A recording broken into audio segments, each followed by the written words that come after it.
What's up, Juventus? We got Real Madrid circling for Yildiz, a new president incoming at Juve. Who's it gonna be? And some major shakeups on deck. Man, Lou, just like the old days, you and me, and a ton of news during international break. What is going on, man? How you doing, brother? Good, good. This is a throwback episode, the throwback to the good old days. Just the Yeah, two of us and chaos at the international break. it's been a long time since it's been just you and I rocking one of these, and we got Adam jumping in here for the Army. We're obviously waiting more to come in here and pop in there. We were thinking about maybe letting this one open up to the Army and see how they want us to actually break down everything, because there's a lot that actually is going on with the news. I mean, maybe we do start in the office, because I mean, everything that follows kind of goes from there. And then as the Army joins in, as we got Eric in here, coming in here, ciao ciao. And by the way, for the Canadians out there, happy Thanksgiving weekend. Hope you all enjoy yourselves and enjoy the time with your loved ones and everyone and everything you're thankful for in life. But let's start with the office. So we get the news that Comoli is in fact going to be CEO. Scanavino will be gone.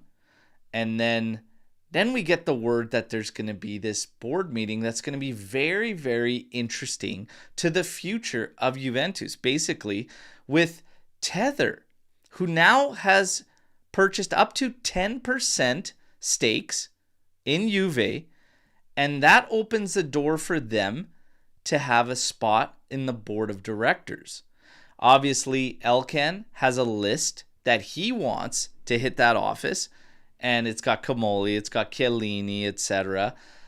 But Tether wants a spot, and they also have a list. And it looks like Paulo Arduino is the one that they want, who is obviously the GM there on their end. And this is a very, very interesting scenario. I've been saying this for a while. Watching this unfold is very, very strange, because I can't for the life of me figure out why Elkan is like he's got this distance between Arduino and Tether, who want to help and even are willing to recapitalize the club.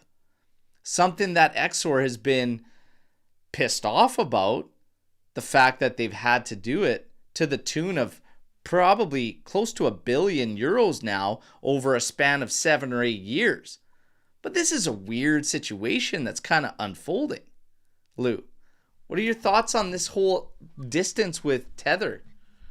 Yeah, it is really weird, especially not just on the financial side, but what Tether wants to bring to the club. When they first joined, they talked about it developing technology to help carry Juventus forward into the future, which in some ways has been Elkan's kind of message, more on the financial end, which is making Juventus sustainable, building towards the future. Even Comoli talks about, from a sporting level of looking to the future, developing, new medical facilities. There is an eye to the future for the Elkan administration. And then you have a very wealthy company that's coming in and is like, hey, we're going to recapitalize. We want a seat on the board. We want to help you, achieve some of these goals and show you different ways of hitting those goals. And for them to just kind of be so anti-Tether, there's something up there. My thinking is maybe Tether doesn't want just a piece of the pot. They must really want to come for all of it. And maybe that's where Elkan kind of shies them away. Maybe that's the inkling that they're not there just to be a part-time owner or a help. They want the whole thing. And I mean, they've been pretty vocal about wanting to actually have a say. Arduino's, obviously listed as a big Juventus fan, has been his entire life. He wants a say. He wants a say in how the club operates, how it's run, like everything. They don't want to just be this silent partner. They've been adamant about that. And maybe that's one of the things, too, is he's kind of said some things, made some tweets, made some posts that maybe would have rubbed the Juve brass the wrong way. I could see that, right? It's interesting, man, but I just can't for the life of me imagine why you wouldn't want that kind of support. I mean, it's the best of both worlds. Juve gets to still keep its ties to the family. And now you're getting money. And you're getting somebody that's willing to come in and help, wants to recapitalize, wants to move forward, wants to right certain wrongs. It's weird because this is the best of both worlds. Like, you don't have to sell. And Tether's not saying sell to us, we want to take over. They're like, we want to be a part. We want to help. That's the part that I can't quite figure out with Elkan, is why the denial, why the pushback, why the resistance. It's weird. It's weird. It is really bizarre. I also think too, I was thinking about this, and this is maybe more putting my conspiracy hat on when it comes to Elkan. He spends a lot of time in Saudi Arabia, and I wonder if he's searching for minority investors there, and that's what he's like shaping for. Like, he's hoping that someone there is going to pick him up. It's not smart when there's a company that's like right there that wants to inject funds into your club when you need said funds, right? I mean, that's all we hear about. Yeah, and it's an Italian brand, right? That's very Juventus, but I don't know. It doesn't make much sense to me. I can't really wrap my head around the whole situation.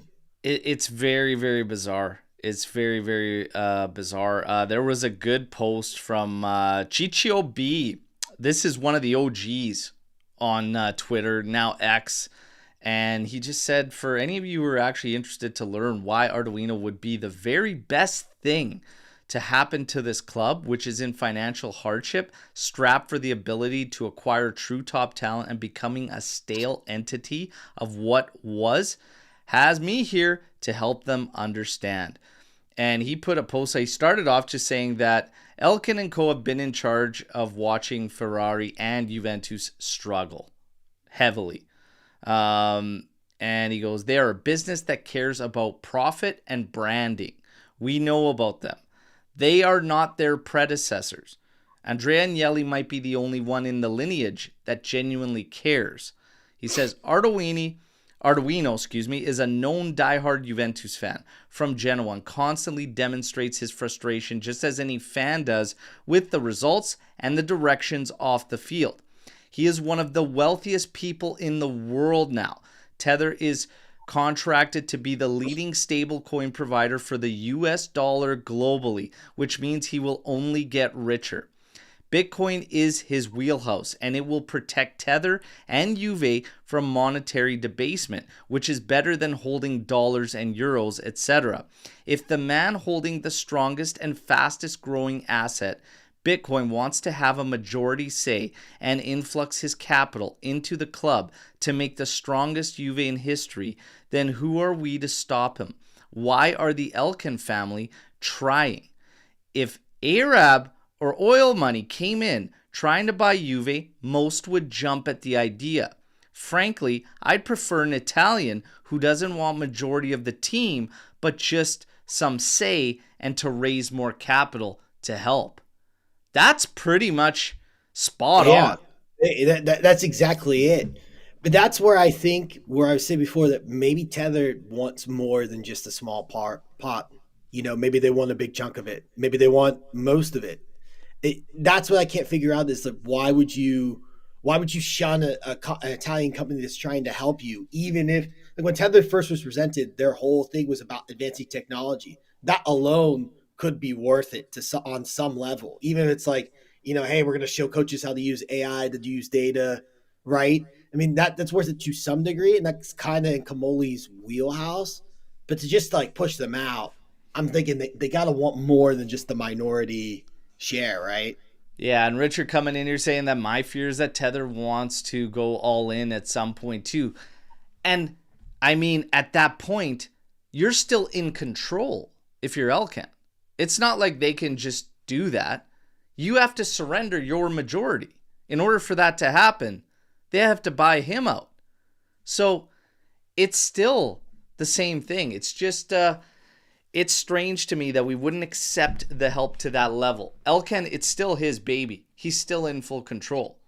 But I don't know. If you can't complain about financial hardship have an entity come in that is already in there for 10%, offering more capital, and say no. That doesn't work for your fan base. You know what I mean? Yeah. Like, think about this.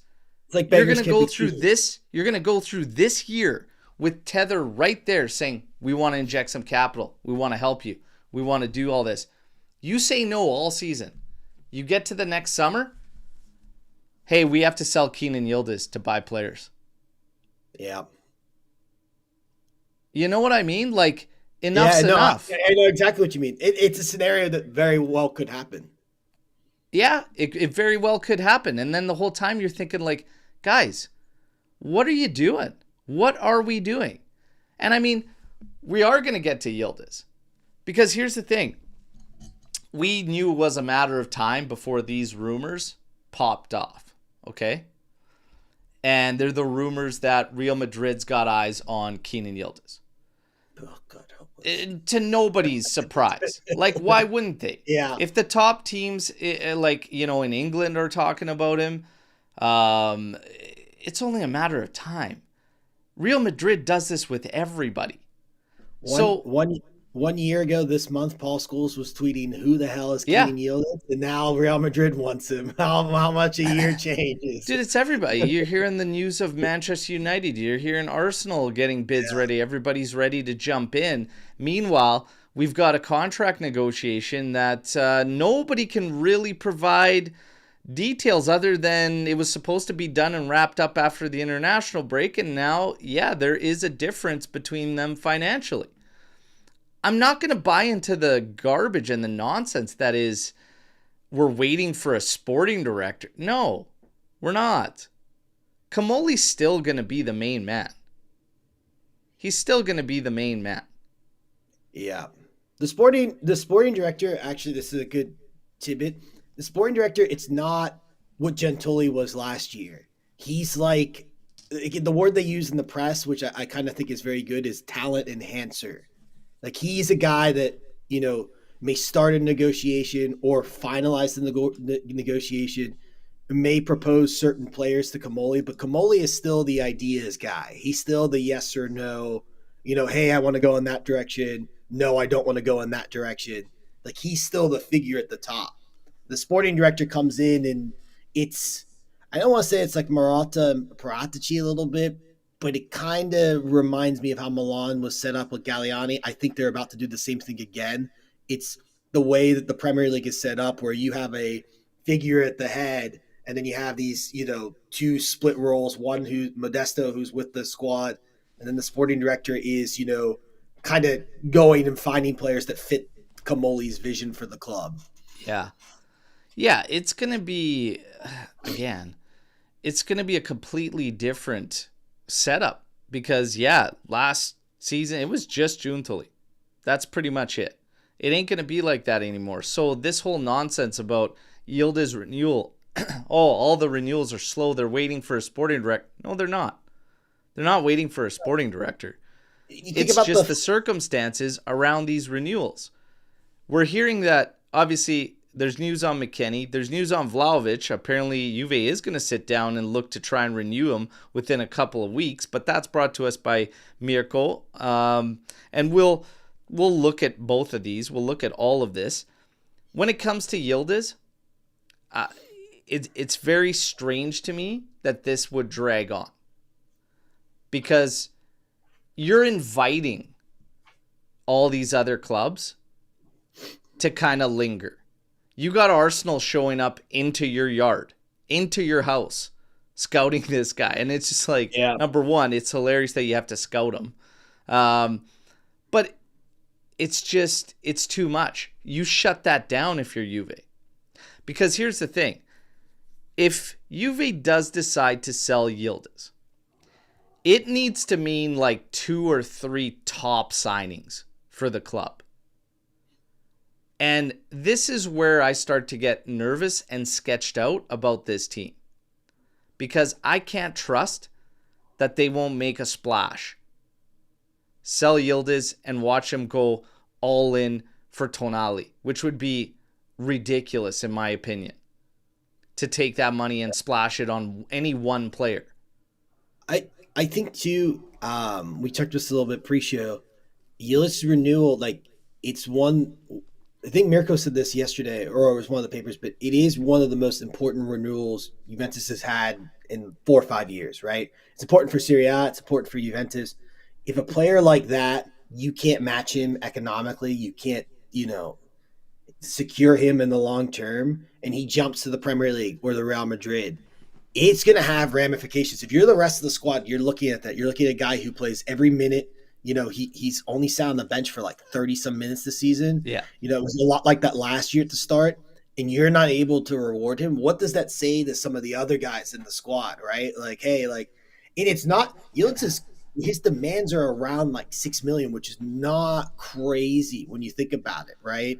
I mean, Bremer is on 6 million. Vlahovic is obviously over 6 million. That was previous management, but it's not a crazy ask, right? He's not asking for double figures. If he was asking for 11, 12 million, you could understand it a little bit. But like, this is a big renewal for Juventus. You've already done the hard part. Yeah. You've given him the 10. You've given him the armband. You've already placed him on the player. By all means, wants to stay. You've got everything handled, and you're literally right there now. And you're like, oh yeah, we're just gonna let this drag out, and we're gonna let all these mutts swirl around and put ideas into him and his father's head, And it's just like, no, this renewal should have been done, and it should have had a massive release clause on it by now, just to set the tone, like the serious clubs, like those real clubs, go out and do. The Spanish sides protect all their top talent like that. That's exactly what should have happened. $1 billion release clauses on all their players. Oh, whatever. And you set the tone. You shut that garbage down. You don't just let this drag on because you look Mickey Mouse. It's like, here's a point of view of this. It's like, oh, hey, Kenan, yes, we're so happy with you. We love you. Here's the 10 jersey. We want to make you our star, our phenom. You're going to be all over the social media, Juve side, all this, etc. And that's like, okay, I want to sign at 6 million. Sorry, Colt Miners has 8. Huh? What? What are we doing? Speaking of what are we doing? We got a late entry here. Late entry here on Omer. Time. Hey. Sorry, the fucking clock, man. Just fucking clock. Yeah. Yeah, give him a call. Fitting shirt. Great to see you on here, brother. Great to have you on. We were literally just talking about Kenan Yildiz and the renewal. Mm-hmm. Just kind of dragging on and just like our thoughts on it. I mean, I don't know. I just think it's a little bit Mickey Mouse for Juve, to be quite honest, just to let it linger and run around. And all these rumors about these other clubs, you knew it was coming. Everybody knew it was coming. But I think it's like something you got to wrap up sooner rather than later if you're Juve. I'll be quite honest. Your thoughts on this whole thing? Yeah, you kind of have to, even if you don't want to. If you want to keep him, I mean, that's low numbers for either one of the big teams that were named lately. So you have to do it just out of necessity. So don't drag it out. If it's really like over 1 million, shell it out, man. I don't know if he will be worth it long term, but it's not even a question for me. Yeah. When you're hearing that both parties obviously want to continue together, it's just like, what are we doing? You don't nickel and dime with guys of that caliber. And everybody could see, like, this is we've been saying this is the closest Juve is going to get to a Yamal, and we put Yildiz pretty damn close to him, to be honest. Just get it done. It's not even just us. I mean, most people will say under 21 after Yamal. Kenan Yildiz is the next best player. The numbers back that up. I mean, commentators are starting to say it. And that's what I mean about what I was saying before. Like, that's why this is so significant. There is not a talent in Serie A that good. There may not be a talent in Serie A that good for another decade, right? You cannot swing and miss here. speaking of international break, the last one, I don't know if it was the last one. I'm pretty sure it was the last one where Spain and Turkey actually played. And all the posters, everything. And I knew this was going to happen after that game because Arda Güler did sweet fuck all in that game. And Kenan Yildiz looked like the only guy off Turkey that could do anything against Spain. He looked insane. And I knew that was going to piss Madrid off. And I said, you're going to start hearing shit about Madrid and Yildiz after that game. And Spanish media, it's taken a while for the Italian media to actually catch up to it because Spanish media, it's been going on for a while now. And it's been going on pretty close to after that game that, they're just, Madrid's looking his way. If you're Juve, this is a no-brainer. Get it done and just lock it up. In terms of these other players, Weston McKennie, January, MLS side's looking. Sell him 6 to 7 million euros. Juve looking at accepting. Am I the only one that's like, I'd rather just keep him for the utility for 6 to 7 million in January because we're already skinny?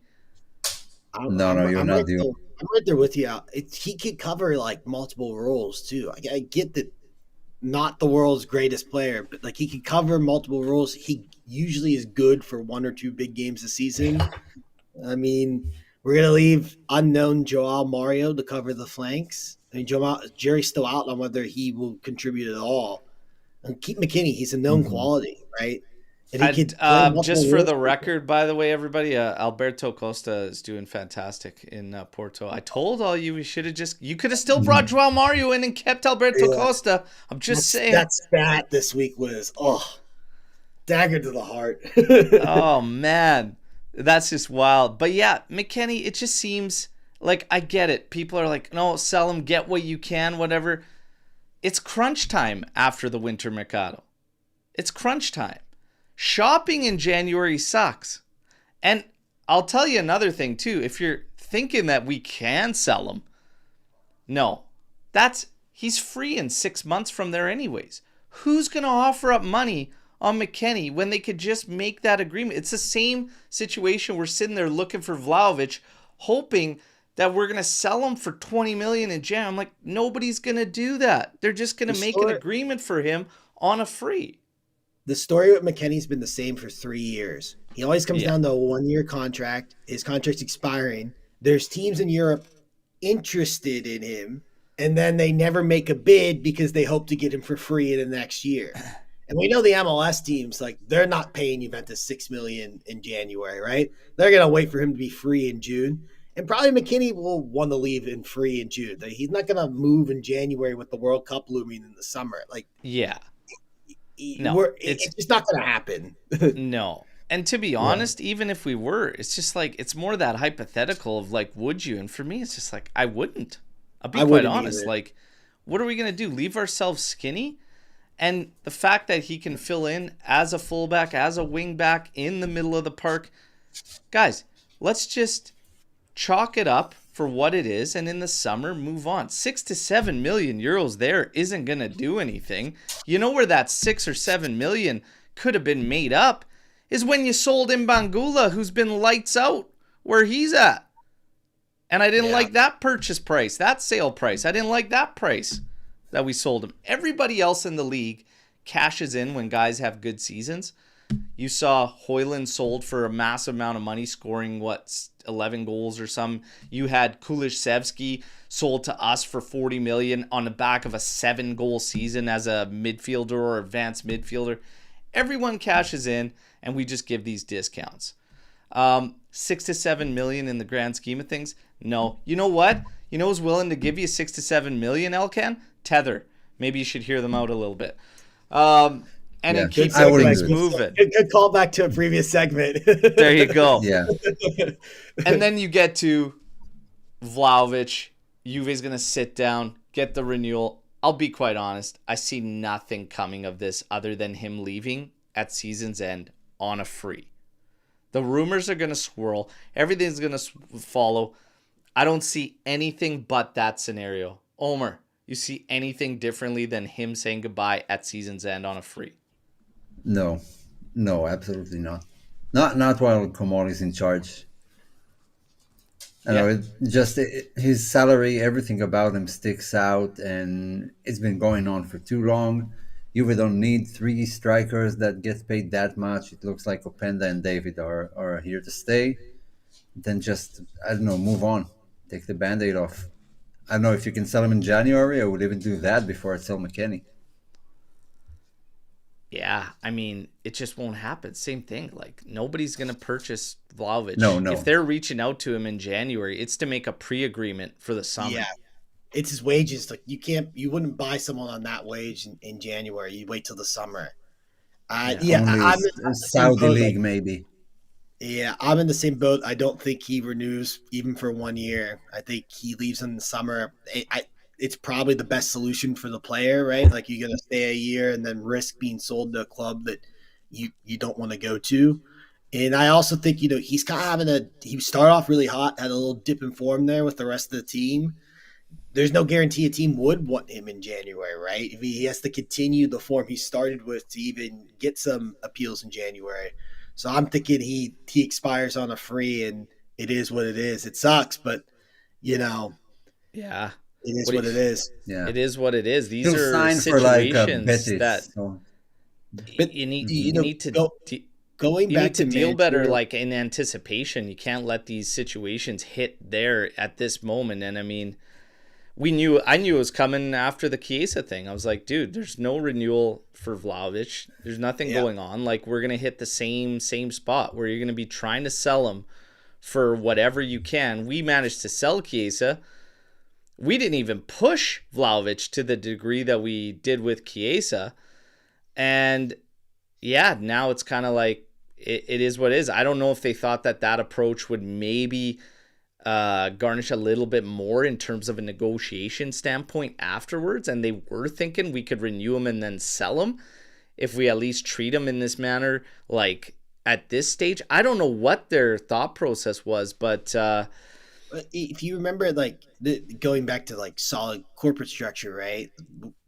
That third Vlahovic season, which is Max's last season, that summer, there was all those rumors about Chelsea wanting to buy him and Juventus considering it because they couldn't fund the transfer market because they didn't have Giuntoli in there yet, and they had, interim, sporting directors in, and they eventually didn't. And it comes back to a year later where Thiago Motta doesn't really feel like Vlahovic suits his football, but Vlahovic is scoring goals like he is this season.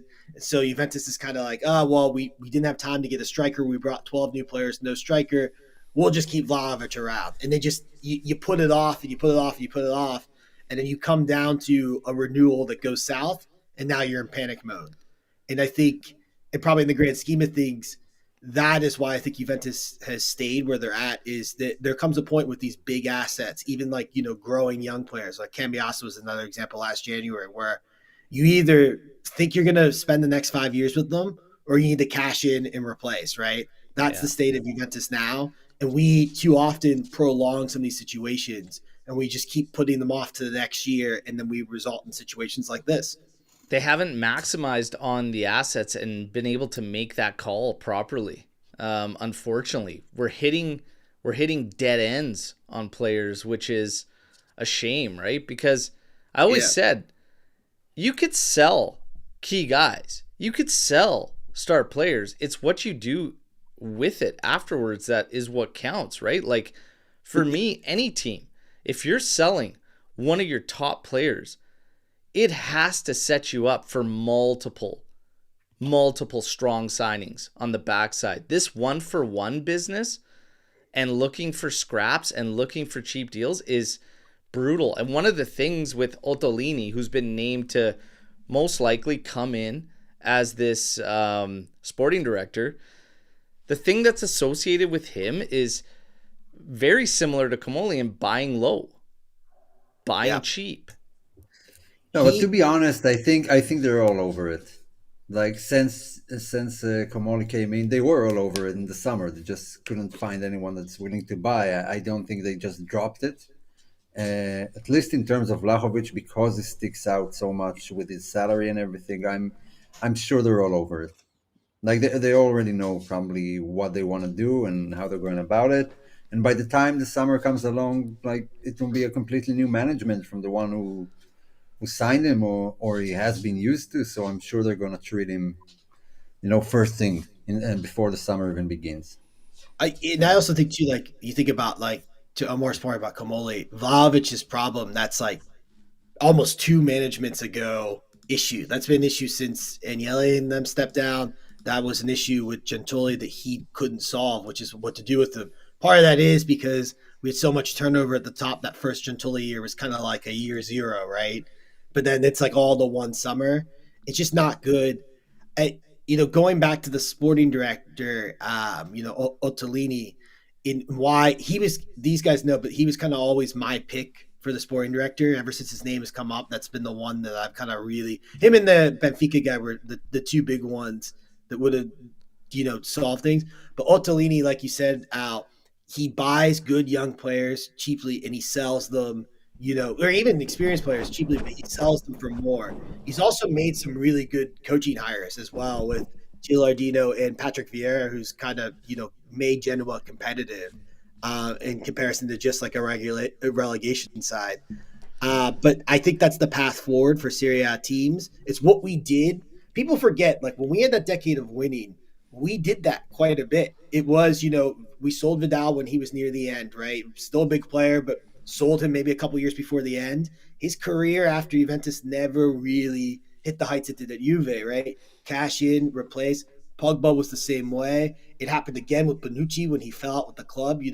Even before he fell out, they were looking at maybe selling him, maybe looking at like, hey, things aren't really working here. That's what Beppe Marotta did well. That's how we won 7 Scudettis in a row. I'm not saying you sell your best players, right? You don't sell Kenan Yildiz, you don't sell Bremer, but maybe like the tier 2 players, like a Cambiasso, you get 70 million for him, and you say, hey, like we'll take that and we'll retool in the summer, right? It ain't gonna be 70 anymore on that well, guy. No, but you know what I'm saying, though. Yeah. Someone like that, you can move these guys. Well, you can move these. You pieces. gotta start winning. It's all about the game plan. Like, I mean, I'll sell somebody if it means several pickups. It's no different than this latest rumor that sparked up with Mike Mignon and Di Gregorio. Exactly what I was thinking that about. Everybody wants to just throw out the window and say no shot. And it's funny enough that Omer and I had this exact same battle when it was Donnarumma, because I said, well, hold on a second, because that's the way my mind works. It's like, well, hold on a second.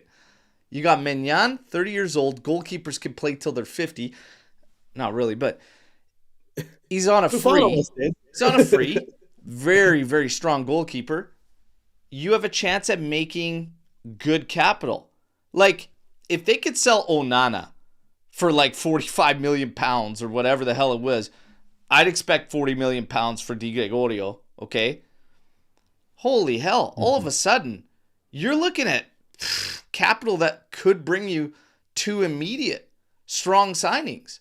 And you've settled the goalkeeper thing. Like, that's the type of business. Those are the type of moves that actually make sense.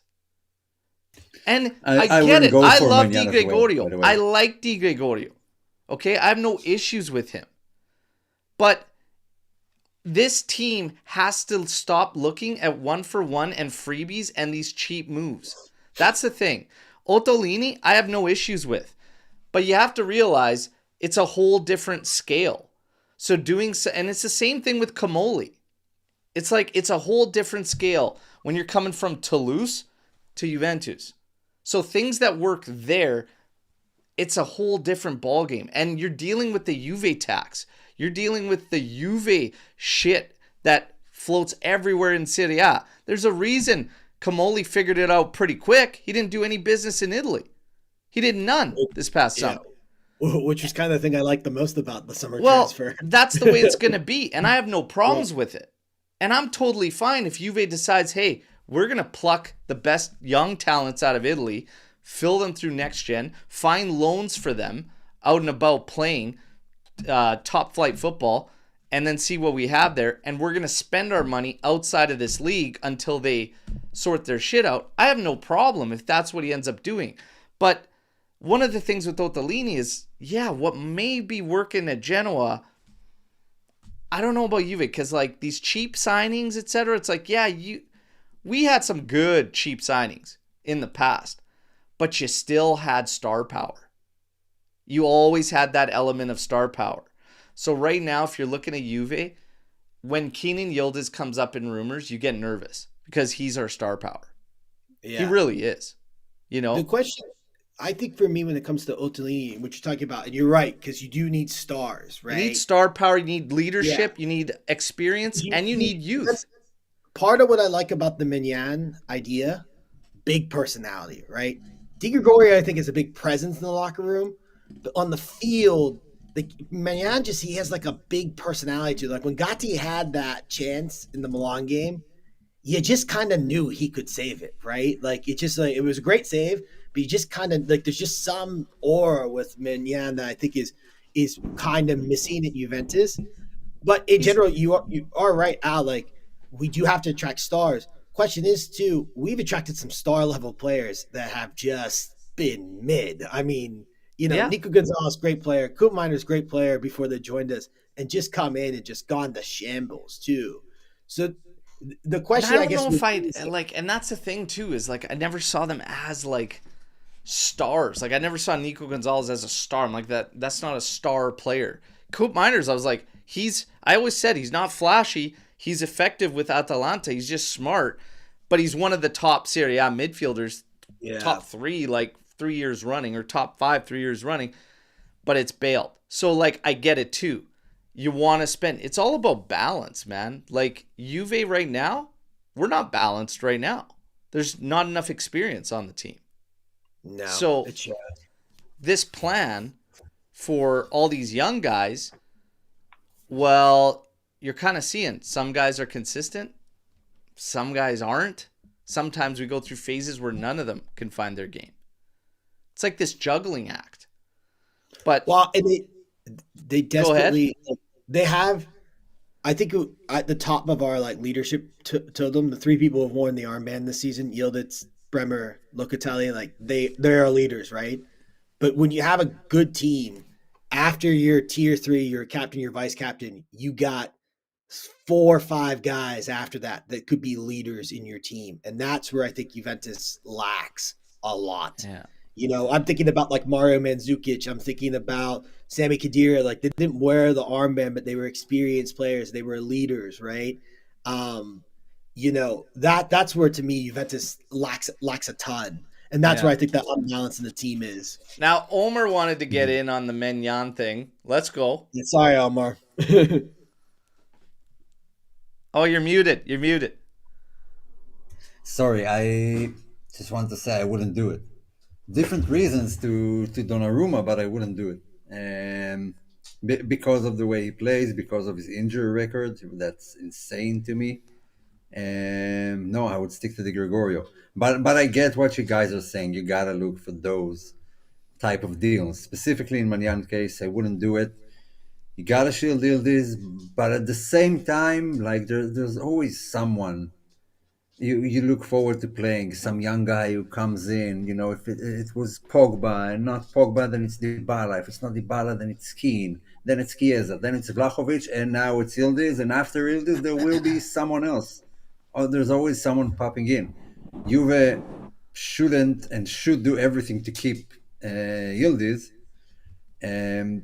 But at the same time, they kind of have to prepare to him leaving as well, to have like a backup plan. They all have like a different storyline around it though. Yeah, like they course. all have different Everyone's stories. Like different. You can't just say, well, Pogba this, because Pogba was picked up on 800K. Yildiz we brought up through next gen, and it's like we absolutely like Bayern fans are livid that we picked him up way back for absolutely nothing. We just literally like, okay, we'll take him. You guys are done with him, no problem. And part of the negotiation for the lit. But the biggest thing is like star power. There is nobody in Juve's ranks right now that offers that level of game. There isn't.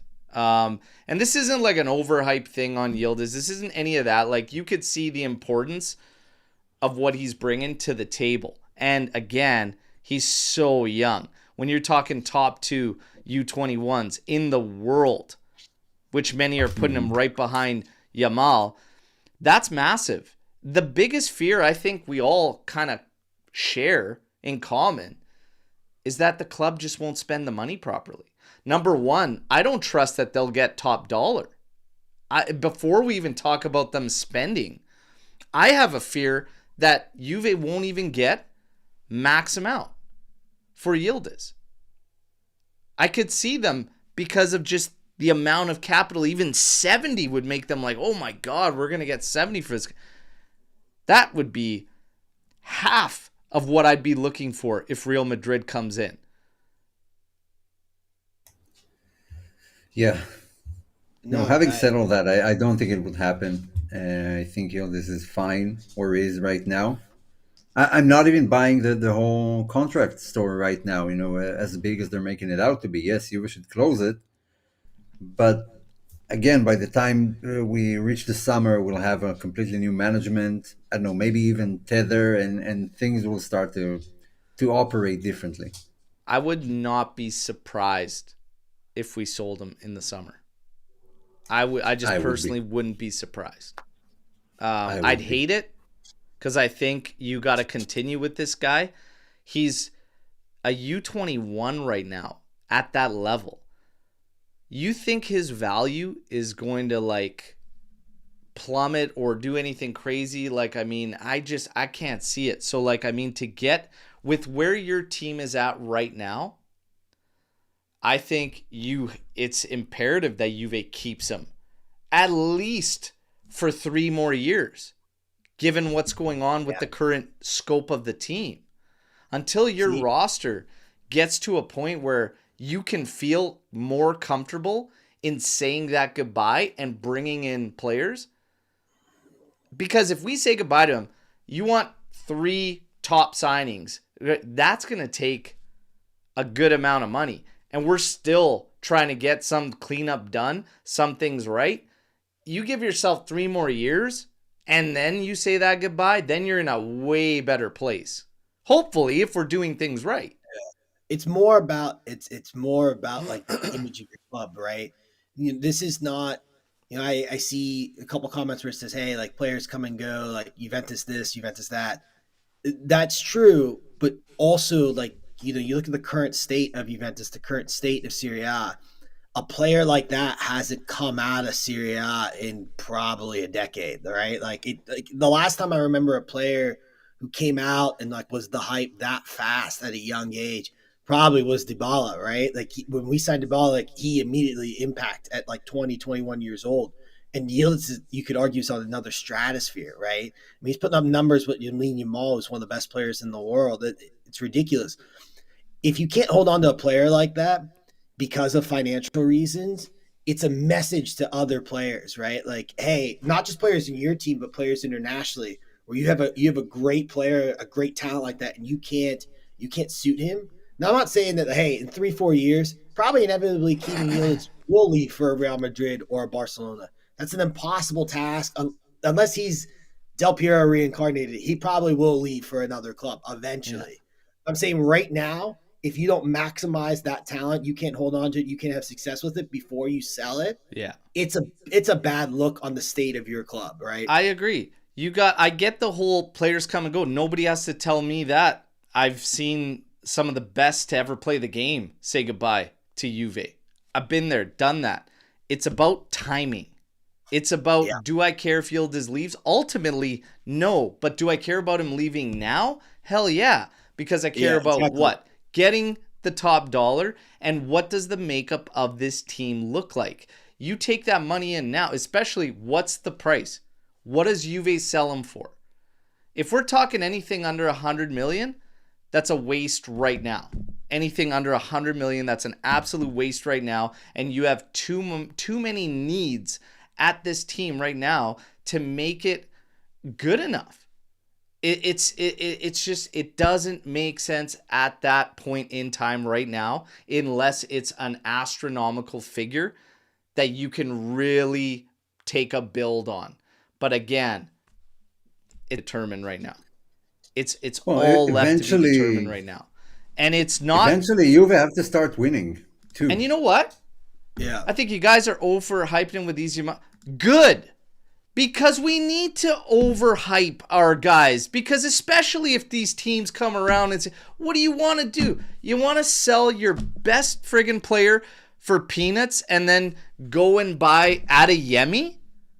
Yeah. I saw that in the chat. Watch us buy Adeyemi with the money. Woo! Fantastic business. Yeah, let's overhype our guys and get top dollar. Let's start playing the game that the other guys that are making all the money are doing by overhyping anybody on half a good season. Fuck, we just saw it with Leone. Overhyped on half a season in Serie A. Half a season. Good. Overhype them so that these teams overpay. Let's get the business right. Don't forget the message. Yildiz can be sold. Get top dollar, and it has to mean several, not one, several top signings. Otherwise, you're shooting yourself in the foot. So again, don't lose the message, everybody. Don't lose the message. It's not player over club. It's the club handling shit properly with their assets. And right now, you've got a few assets. As the story has been for 5 years running now, guys. Assets. Who the hell are the assets on this team? One of your assets that were 60 last January just took a shit kicking on value, and that's Cambiasso. Yildiz, big asset. Thuram, another one. It's about getting the business right. Don't worry about hype and all this bullshit. Yeah, overhype our guys. Make some fucking money and get shit right. We need to overhype our guys anyway, because most of the narrative on the fan base is so and so is not Ravanelli, so can't rate him. Like that's normally where we're at as a fan base. We're just shitting on our players. Like, overhype them. You're right. Sell them for big money. Like, overhype these guys. Fucking whatever. It's like, and it's not even us doing it. The story on Yildiz is out, and if nobody buys into the talent, or you don't believe in him, or I've seen our own fans call him overrated. I don't understand the eye for talent then if a guy like that is overrated. Because he's not Baggio, Berto. We can't rate him. On this team, he stands out like a sore thumb. Yeah.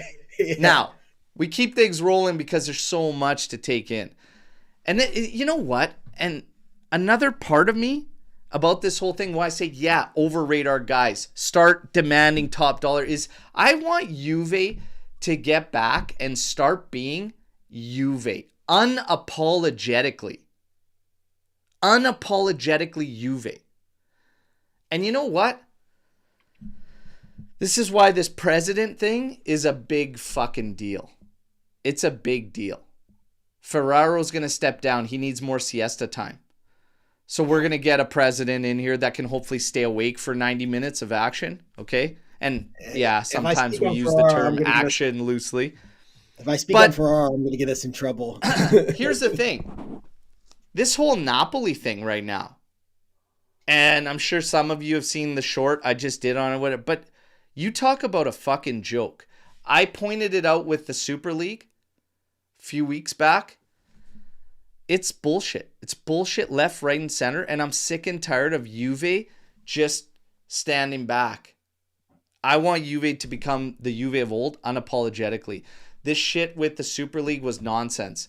Talking secretively, about to find a merge deal with Real Madrid and Barca, who were not attacked, who were not targeted. The only club that was a part of those three founders was Juve, that was targeted and attacked. I'll give Real Madrid a little bit of credit because they told us not to back out and to stand firm. But at the end of the day, nobody was coming to our aid, and Serie A was firing at us. And we were going through that plusvalenza shit. Well, here we are, plusvalenza, and you have Napoli. And just in case people missed out, Napoli was cleared of any wrongdoing before an investigation even took place. So how is that possible? The FIGC prosecutor, Kine, remember him? Remember that tool? Yeah. The one that rushed to punish Juventus before we had a chance to defend ourselves, before any investigations even happened.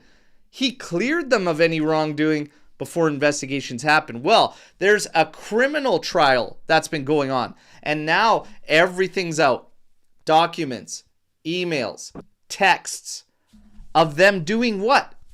Sending 3 academy players over to Lille to make up for the difference that they couldn't afford on Osimhen, to make the books right, to make the deal go through. You guys know what I said when Juve went through it. There are no rules or regulations to player values. There are no rules or regulations to it. It's something that's frowned upon. Juve got punished. Why? We found wiretaps that even though we know teams are doing that, you can't be talking about doing that. So that's why we got punished. Well, here's all your evidence that they did the exact same thing. And there's conversations between Lille and Napoli. Giuntoli was there as well. And now, nobody's talking about it. Silence. Kine, the prosecutor, said, if we find evidence, yeah, we'll reopen the case. He's also rumored to have helped hide some of the evidence in this, as it's in criminal trial right now. The FIGC is a goddamn joke. Serie A is an absolute goddamn joke. They to each and all of them, okay? And the chihuahuas that always want to yip shit around Juve. The double standards out there, we've seen it. It's amici di nessuno since day fucking one. This shit needs to stop, and I need Juve to start having the fucking cojones to actually fucking call it out for what it is. You know? Mm-hmm. It's bullshit. Yeah. It's absolute bullshit. So I need Juve, with this presidential decision, to really get it right. To really get it right, boys. Because this shit is annoying. Yeah, I'm not shocked. Like, we knew it would happen the second it started, because back when it started, we knew all things do that. And nothing happened with anyone except Juve. It was never about Juve inflating prices. It was an opportunity to screw Juve over. And the one thing Juve did, though, we actually sent our players that we involved in the deals, because those 3 academy players from Napoli never set foot at Lille. The one guy even came out in 21 and said, I don't even know what their facility looks like, guys. I've never been there. Mm-hmm. Interesting. It's a joke, man. Yeah. It's not about the law. It was never about the law. I'll be honest. I knew this was going to happen. I saw the story come up. I knew there was no traction there. I knew that it's Juventus versus the world, and that's what it is. We're on our own island there. It's the history of the club, and I knew it. So I didn't pay much attention to it, because I didn't even deep dive into it, because I knew they were not going to entertain any club doing it. They got their bad guy in Juventus. They made an example of us. They can look the other way for another decade. A Juve player spills a drink in a nightclub, and it's like, oh, belligerent behavior from ex-Juve player who had 2 appearances for them back in the 2008 season. He's belligerent and drunk. It's like, what the fuck, you noticed guys? That when Dani Alves was announced innocent, he went from being ex-Juventus player to former Barcelona player pretty quickly. Yeah. Imagine that, eh? Guilty ex-Juve player, innocent Barca alumni there. Yeah. Fuck. Ain't that the truth? Now that I've gotten that off my chest, because that is pissing me off. President, who do you want to see? Obviously, Platini, he made it very clear. Doesn't sound like he wants anything to do with it. He's got nothing to offer club football, in his opinion. So he's thinking bigger if he returns at all. And then you've got just very, very quiet in the follow-up, but everybody's still hoping Del Piero. Do you hope it's Del Piero? Yes and no. Yes, because I think Del Piero represents the club very well publicly, and he's got like the face to represent the club as the president of Juventus. No, because I love the guy so much, and I would hate to just have to. It's like Chiellini. Like I would hate for him to be like Camoli's role and then have to criticize him daily. Like just I like the guy too much. Um, who I listen to a lot in the press, who has some background in the management that I think could be a good president, maybe, is Trezeguet.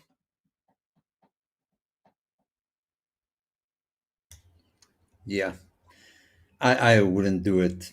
Just leave him alone. It doesn't feel like the right time, the right move, or whatever. I like the guy for what he is, and like there's nothing beyond my love for him to say yes. Other than that, he has zero to like no experience at all in managing a football club or in any presidential role or board of some sort of team or whatever. So I would take Nedved back to do this role before I take Del Piero to do it. And I don't know the name of Koboli Gigli, the guy who was there in the previous banter came up. I don't know. I wouldn't mind him as well, to be honest. I think he managed pretty well Yeah, considering the circumstances. And Alessio Secco was the awful one out of the bunch that made all those awful signings. Uh, but I need to see more names. It's not Platini for me, and it's not Del Piero. You're muted. Al, you're muted. you're muted. What the hell? I'll be in the minority because on our poll question, 40% say yes to Del Piero, 60% say no. I actually wanted the tandem. I actually wanted both Platini and Del Piero, and I think you get the best of both worlds with Platini's involvement with UEFA previously and FIFA. But for Del Piero, I'd do it. I absolutely would do it. I think we might be, I don't know, like I totally understand the argument for not the right time. I totally get that. But I also think about it as it's one of the sore spots for quite some time now. And will you ever create the right time without getting the right guy in that chair? And I just think back to the way Del Piero always talks about the club, the way he's very well aware, and he was with us at a time when things mattered, the values were strong. And I just think we're so lost chasing a lot of like almost materialistic nonsense in terms of branding, in terms of exposure, in terms of all this, where we've just lost the basics of Juve from a cultural standpoint and just from an organizational standpoint. And I think you just start there. And I think the rest will fall in line nicely. So while we've all been focusing on like sporting director and head coach and all this, like I think you get the right guy in that chair, your good times, the right times, they will follow. And if I think about Del Piero, I mean, what qualified? This is the big question. What qualifies Del Piero to be president? What qualified Boniperti? Like, I don't understand this. I mean, Del Piero's very business savvy, very business savvy. You have people looking after that as well. I mean, as a president, the allure that he would also bring, this goes back to Yildiz. We should utilize the allure of Kenan Yildiz in other players. You're looking to sell, oh, I don't mind losing him at all. I don't mind either, but at this time, is it the best? Like, I look at Del Piero. He is synonymous with Juventus. He is loved by all fan bases. Like, you look around the world, like, you talk to a Real Madrid fan, it's like, oh, Del Piero? Yeah.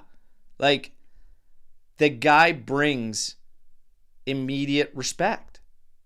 You know? The other reason he can't be president is we don't win when he's at the stadium. Oh, that's actually a good point. Yeah. That's actually a really Should good be point. like Virgil, you made a really like great argument there, but I had to tank it with Oh, that response. his record when he's in the Like- stadium is that's actually Yeah. that's true. Yeah. Can be like Billy Bean, just don't watch the matches. Yeah. Like, drive He's away, gonna do it's gonna be like something else. Moneyball. He's gonna have to sit in the locker room. I just Yeah, I- watch it with the janitor.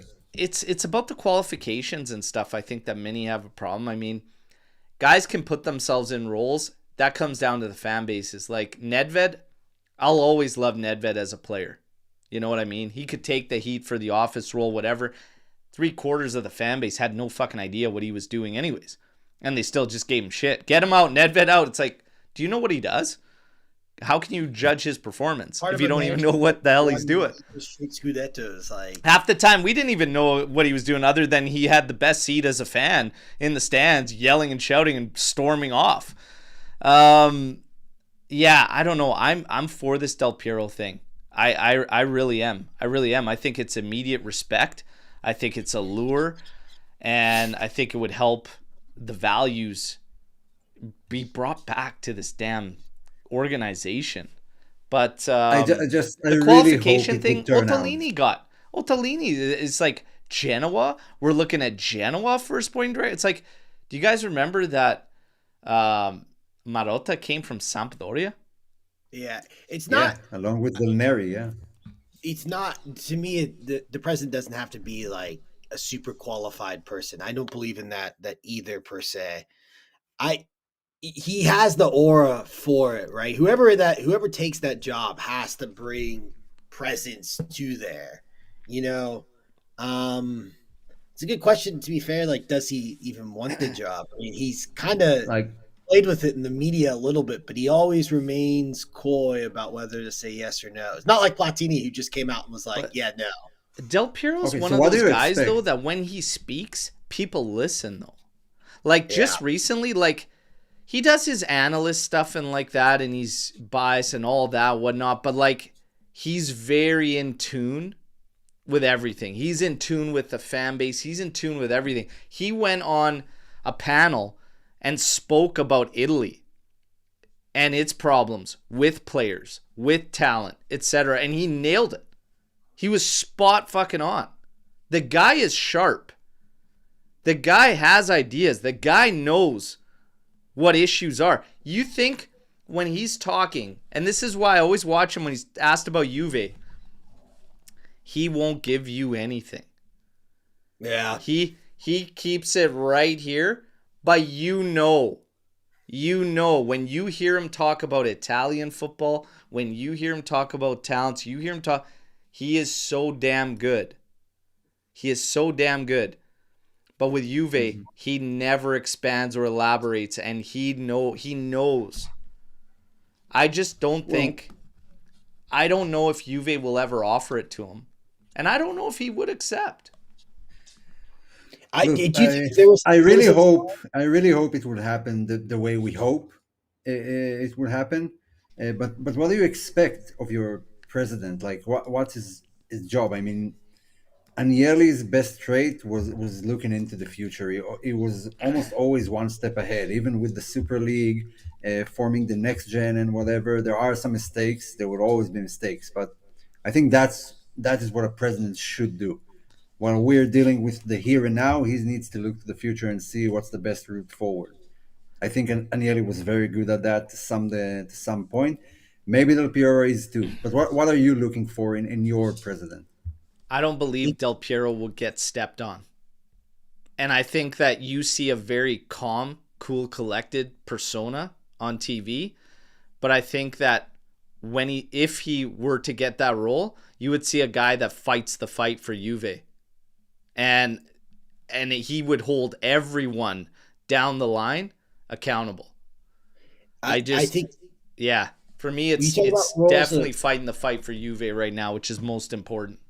You talk about roles of president. It's not just like what vision they have for the club, right? So that would be number one. Like Del Piero, like what vision do you have for Juventus? Is it returning us back to basics, which I think we all want? But how do you carry Juventus forward? Which, to Al's credit, if you do read his interviews, he talks about the problems in Italian football and, talks about how to move forward a little bit, especially with Juventus. He really will talk about like what direction they're going in. Infamously, remember, he was one of the first people to speak out against Allegri 2.0 in the press, right? Where the direction the club was going. The other thing I think it's about image, right? I think one of the great things about Andrea Agnelli, beyond just the sporting decisions he made in the early days, was presence. Always at the games, overlooms everything, would speak to the press before games. Remember when we lost to Maccabi Haifa, the players didn't speak, Allegri didn't speak, Andrea Agnelli spoke. And that's where I think you need a president, right? That's the president's job. You're supposed to be the image of the club. You're supposed to represent the club on a grand scheme of things, right? And Agnelli came in and he wanted to put Juventus back into the top clubs in the world, right? And he did that until it went awry. But Del Piero would have to, come back and give us, whoever that president is, it doesn't have to be Del Piero, has to come and give us the, hey, we're restoring Juventus's values, and we're putting us back to the top, and here's how we're going to do it, right? And they have to be able to speak eloquently in difficult moments, which is a prerequisite. And this is how we're going to maintain it and make sure it's not happening in the future again. Those are the two things I expect. Fix what's in there now and make sure it stays that way for as long as you can. Yeah. You can't create a vision, though, without standards, without values, without, you have to literally get back to those basics. That's why I'd be looking at him as a serious candidate. I mean, I've heard him speak to problems in football. I've heard him speak around Juve very lightly, treads very lightly around Juve. The guy's, he's got good ideas. He's seeing the way things are going. And it's just like, if you listen to certain excerpts from going back a few years, the guy's been right. And things have kind of fallen down that path. That's the thing. Agnelli anticipated all of that. By the time we're talking about, by the time we're talking about how bad the youth is in Italy, Agnelli was ahead, 4 years ahead of everyone. Yeah. In that regard. That's what I expect of him. And I think Chiellini will become a bit more. He was ahead in everything. He was ahead in the youth. He was ahead in England and the Prem, what's going on. He was ahead with Super League. Agnelli, that was his biggest thing. His vision. But that vision also probably overtook losing track of everything in the now towards the end, right? I mean, Agnelli, if he doesn't take his eye off the ball with Paratici, he probably still would be president of Juventus. I mean, that there's no doubt in my mind that if he doesn't make that, and almost, towards the end, it seemed like he realized he made that screw up and they were trying to fix it, but he could put the genie back in the bottle. But. It's going to be interesting, though. There's some interesting changes that could be coming Juve's way that will definitely have impact on the future. So we got to see what's going to happen. What's your thoughts, Lou, on seeing your love Rabiot back in Serie A? Kick him out of the live. Kick him out of the live.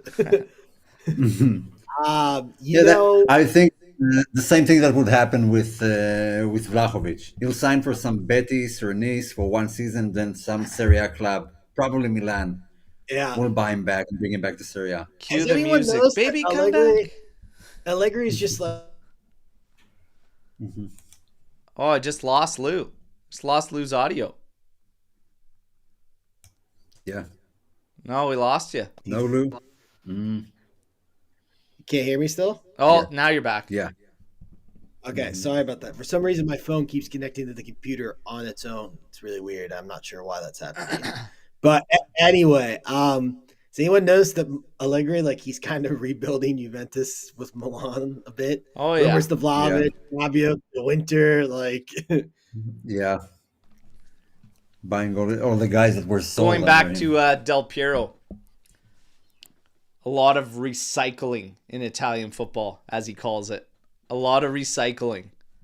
And not enough push for that young wave. And it's absolutely right. Now, it's not, I said this before, it's not Juve's priority or responsibility to give the young players their chance in Serie A, because obviously the objectives of Juve are different than the objectives of the lower sides. These lower sides need to stop with the journeyman 33s, 34s, whatever. You know, Lecce's got Camarda, etc. He's getting his minutes. There's a big difference when you watch U21s, U19, whatever, if any of those players have a sniff of top flight football when they go and play with those teams. It's night and day. And that's why the top flight minutes matter. But it's not Juve's priority, right? And it shouldn't be our responsibility. You have to disperse that around the league. The elite should be the ones doing that at the big clubs. So it's a thing for Italian football that really they need to come together and they need to work it out. But they need to give these kids that window and that availability for top flight football. Yeah, and I think as Juventus, you should always get the best talent. You know, Italy, Europe. Stack up next gen, but don't wait too long before somebody needs a top flight run. Yeah. But it doesn't have to be with us, you know? Like, if Kamara's worth the hype, you should kick the tires on him. Like, as Juventus, you should do that, right? Like, that's just... Well, that's going back to Juve being unapologetically Juve and just making moves and just pushing and just being like, let's go, right? Can we talk about Thuram for a second? How do we feel about the development? I'm a little disappointed in his progress based on the end of last season and start of this season. Who wants to tackle this one en masse? Yeah, I think Thuram is doing fine. I think Tudor has currently built a system that really revolves around his presence. I think the minutes have been managed poorly early on in the season, especially of those guys, the Thuram, Yildiz, Bremer. But I mean, it can happen. I don't feel like he declined or whatever. Just it's super early in the season. I remember back in, I think it was 2013, Vidal had a very slow start to the season, and he was starting to get criticism. Then they asked Conte about him, and he said, "Oh, I would take him to battle every day with me." And by the end of that season, he was top scorer for Juve, the best player in the league, although Pirlo had won it. But he was phenomenal. So yeah, sometimes it happens early on in the season. It can happen. Thuram, I feel like he is growing. It's just now he's not that young, promising midfielder for Juve. He's a central cog, super important. And honestly, in terms of his growth, I wish Juve would move to a three-man midfield just for his sake. Thuram has one flaw in his game, in my opinion. He's not aggressive enough. Would you watch him? We watched him live. Long shots. We watched him live over the summer. You watch some of those games. You watch him closely. There are times where, like, you know, long shots open up, or there are times where he could drive into the box, and sometimes he does. And when he does, he's phenomenal, right? When he's getting into the box, we saw it in that stretch last year where he really took off. He was getting into the box, scoring goals. He could be a dangerous player. The question is, like, how do you get him in the box consistently? How do you get that aggression out of him? Maybe it is the three-man midfield. Maybe it's the double pivot restricts him a bit, but he's got to get more aggressive. And I think if he does that, the sky's the limit for him. If he doesn't, he's always going to kind of stay where he's at now, you know, and he just will never take that next step. But if he gets aggressive, he'll take that next step. He could be a guy that could get you double digits goals and assists regularly, right? Like, if he's aggressive enough, he's a good talent. I carry very little concern about Khéphren Thuram. I've spoken out a lot about he goes through some matches where sometimes his influence fades, but I'll stand firm. I'm not happy personally with what I'm seeing out of the setup of this team in general. And I think that there's things that can be done to help him as well as the entire team when it comes from a setup perspective.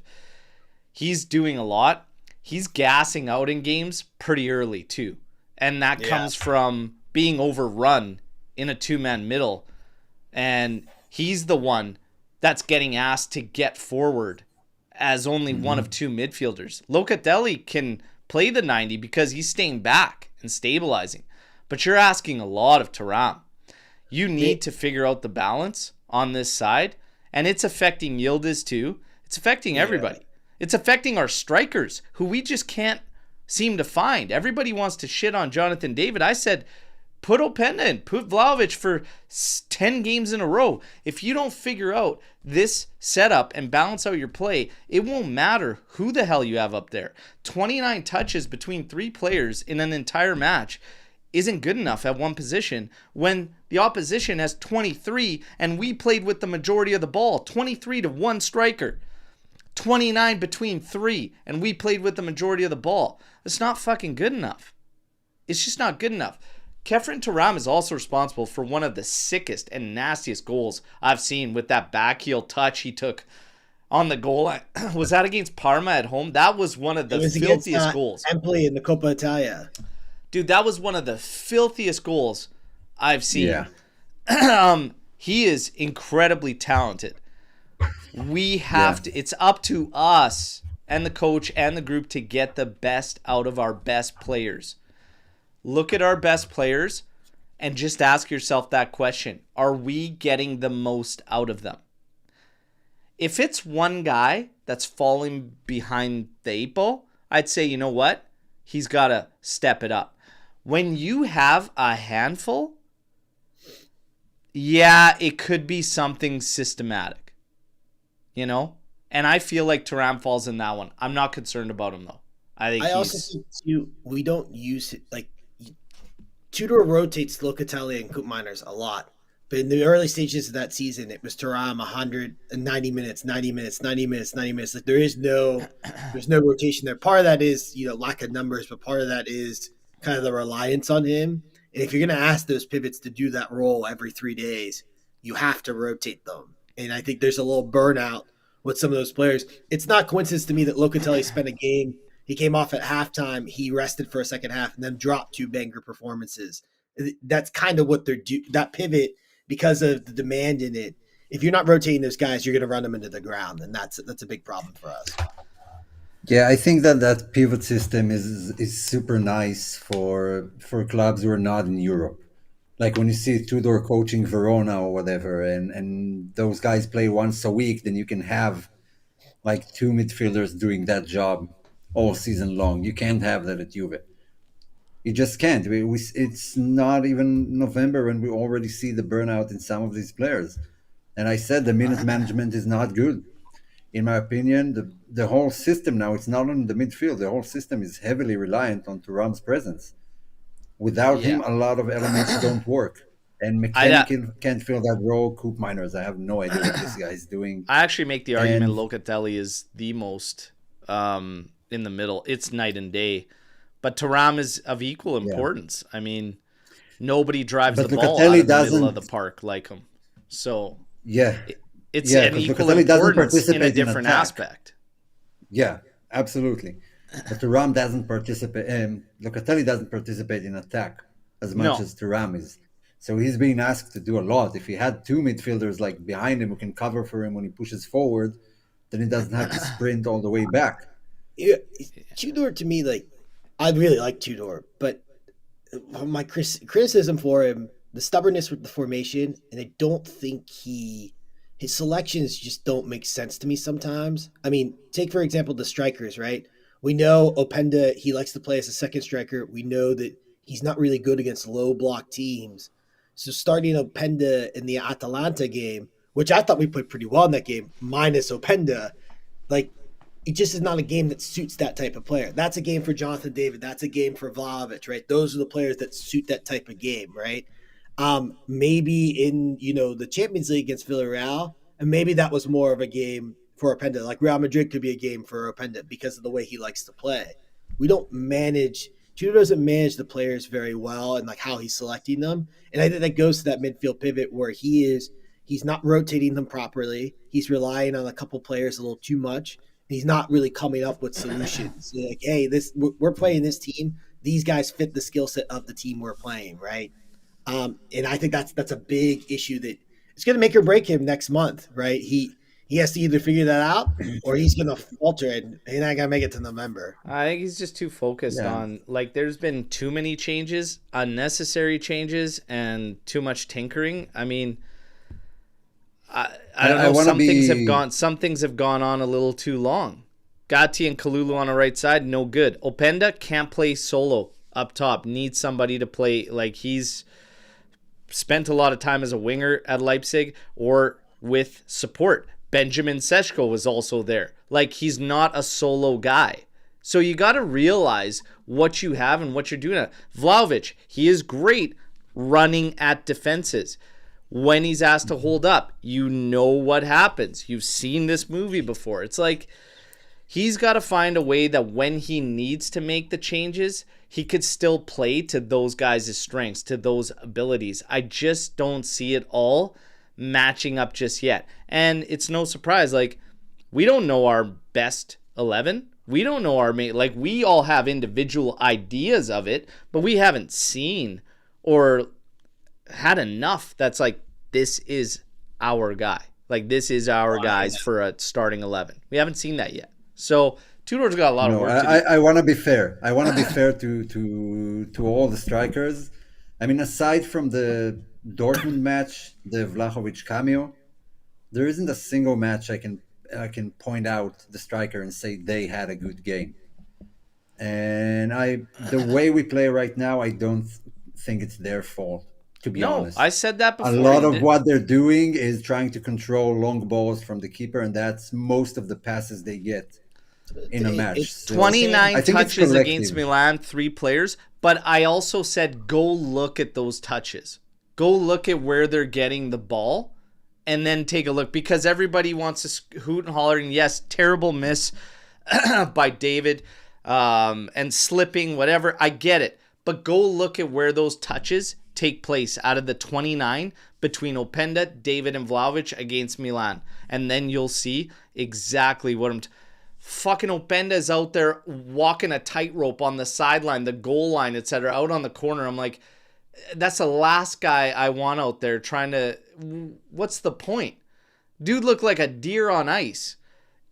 We got to get better out of these guys, but it comes down to system for me. We have to get to the Azzurri. We're running like so much on Juve because this week was crazy. We got a couple storm the barns. We're just going to quick fire. Fabrizio once again mentions video about Endrick, possible move in January. Everything aside, what's your opinion on Endrick? Would you take him on loan? Guys, would you? I would. Yes and no. My opinion about him is that I do think he's the real thing. I do think he's going to be a great striker in a few years. We'll be talking about him a lot more. But I don't feel like it's something Juve can pull off right now. I mean, you got to get rid of someone, right? You don't need a fourth striker. They can barely match the minutes of each other. And if he does do well, Madrid are not going to sell him no matter what. They will keep him as Mbappe's replacement. So at best, if we do manage to sell someone, we get like half a year, like the second part of the season from January, and then it's back to Madrid and back to the drawing table. I don't know. It doesn't seem something you can maintain. My answer's simple. No, we got Gatti. Play him as fucking striker. He's better up there than he is at the back. Done. Next. Lou. By the way, Rugani. What's your thoughts on Endrick? I like Endrick. I think Endrick will be a great player. I think that there's an opportunity to get a steal there for someone who's played 0 minutes for Real Madrid this year. He's kind of got lost in Xabi Alonso's system. I think there's an opportunity to grab a good young player on like a cheap move. Yeah. Cheap. Would it be? Real Madrid, man, they're pricks because they'll sit on guys. They'll sit on guys on the bench and like it's filthy. Do a watch along for Italy, Estonia. No, hey, happy Thanksgiving to the Canadians out here. Okay, I will be spending time with family and loved ones and enjoying Thanksgiving. Adam coming in here before we get to the Azzurri. What happens when you dip your toe in a beer? Beer toe, bear toe. Oh, dude. Kick him out. Yeah, give him a red card. He's expelled. Dude, that's out, man. Come on. Beer toe, bear toe. Adam. Holy. Sadly, not one of your worst. I will say that. Now, the Azzurri. So the Azzurri will take on Estonia today. So this was the list of players that got called up. Carnesecchi, Donnarumma, Merid, Vicario. You got to have that fourth goalkeeper. So you got to have 4 goalkeepers out there for Super international duty. important. Super important. Yeah, you have that fourth one, so Merritt always gets in. And they still Yeah, missed so Di we have a friend Gregorio, on the who bench. absolutely would be ahead of the other 3, in my opinion. Bastoni, Calafiori, Cambiasso, Coppola, Di Lorenzo, Di Marco, Gabbia, Mancini. Holy fuck. Idoji. Wait till Barella, you get to the midfielders. Cristante, Your guy. Fratesi, Locatelli, Nico Luci Caviglia, Tonali, Cambiaghi, the best striker in the world right now to all Italian media, Esposito, okay? Holy hell, guys. And then you guys want to give me shit for hyping up Yildiz. The shit I've had to see on Esposito for a month on end right now, and you guys want to give me shit for Yildiz and overhyping it. Unbelievable. Keane, Orsolini, Politano, Raspadori, Retegui, Zaccagni. Guys, quick thoughts on the call-ups. Just quick thoughts on that. Omer, Lou. I hate everyone in that list. No, seriously, there are like 2-3 players I like here. The rest are just an indictment to It's have that ugly. Serie A's. I guess. Listen, I'm happy for Hans. It's a great story. I've always liked him. I think he's a solid player. He's not a game changer. I just think he's a solid player. Somewhere Luca is. Oh God, he's probably. You could probably, if you listen close, you could probably hear him screaming Hans's name from. Oh God, wherever he is in Canada. But yeah, Orsolini, like, it's about time someone called that dude to the Azzurri squad. I mean, he kills it in Serie A. Like, just give him a go. His last showing for the Azzurri wasn't too great, but I wouldn't back away from that, and I'd keep going to it. But I mean, we will. This is what's expected. I've got it here. Gattuso's gonna go 4-4-2 again, is what the projectile is. Donnarumma in goal. Di Lorenzo, Bastoni, Calafiori, Di Marco. Cambiasso as one of the 4 midfielders. Barella, Tonali, Raspadori, Retegui, Keane. I actually, maybe he does go with that because it's Estonia. And I would expect that the second match will have a little bit of a change, utilizing Politano and stuff like that. But what do you think about this 4-4-2? What do you think about that particular setup? I don't know if it necessarily needs to be a 4-4-2, but I do think there is an argument for them to try to get Retegui, Keane, and Raspadori on the pitch at the same time. I mean, whether you think about those players in terms of their overall caliber, Retegui and Raspadori do score a lot for the Azzurri. Like, they are your goal threats, right? That's not great, but they are your goal threats. Like, I do think there is an element of trying to get them onto the pitch a little bit more. For the life of me, I just don't understand how DeMarco keeps starting these games. He's just not very good when he wears the Azzurri shirt. Since the Euro, he just keeps. It's on a bit of an up again, starting to play a little bit better for Merda, but I still think the back 4, Bastoni and Calafiori, ain't gonna be it. It'll be it against Estonia, but I don't think it's a long-term success plan. I'll be quite honest. I think it's the biggest thing missing from the Azzurri. They don't have that one guy, that one rock that can be that guy in a center back system.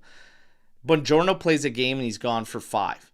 Yes, that's the issue. Leone got hurt. He was the next up and comer that could hopefully maybe help there. Bastoni and Calafiori are the same fucking player, and it's hurting the Azzurri because they are left center backs. They are hybrids of an outside back and a full back. That's who they are. We saw the same thing with Scalvini. When Bastoni is in a back 4 and he's asked to do the defending as a main center back in a pairing, he sucks. Scalvini sucked when the two of them shared. They sucked the last time out with Mancini, who sucks on his own. They sucked together.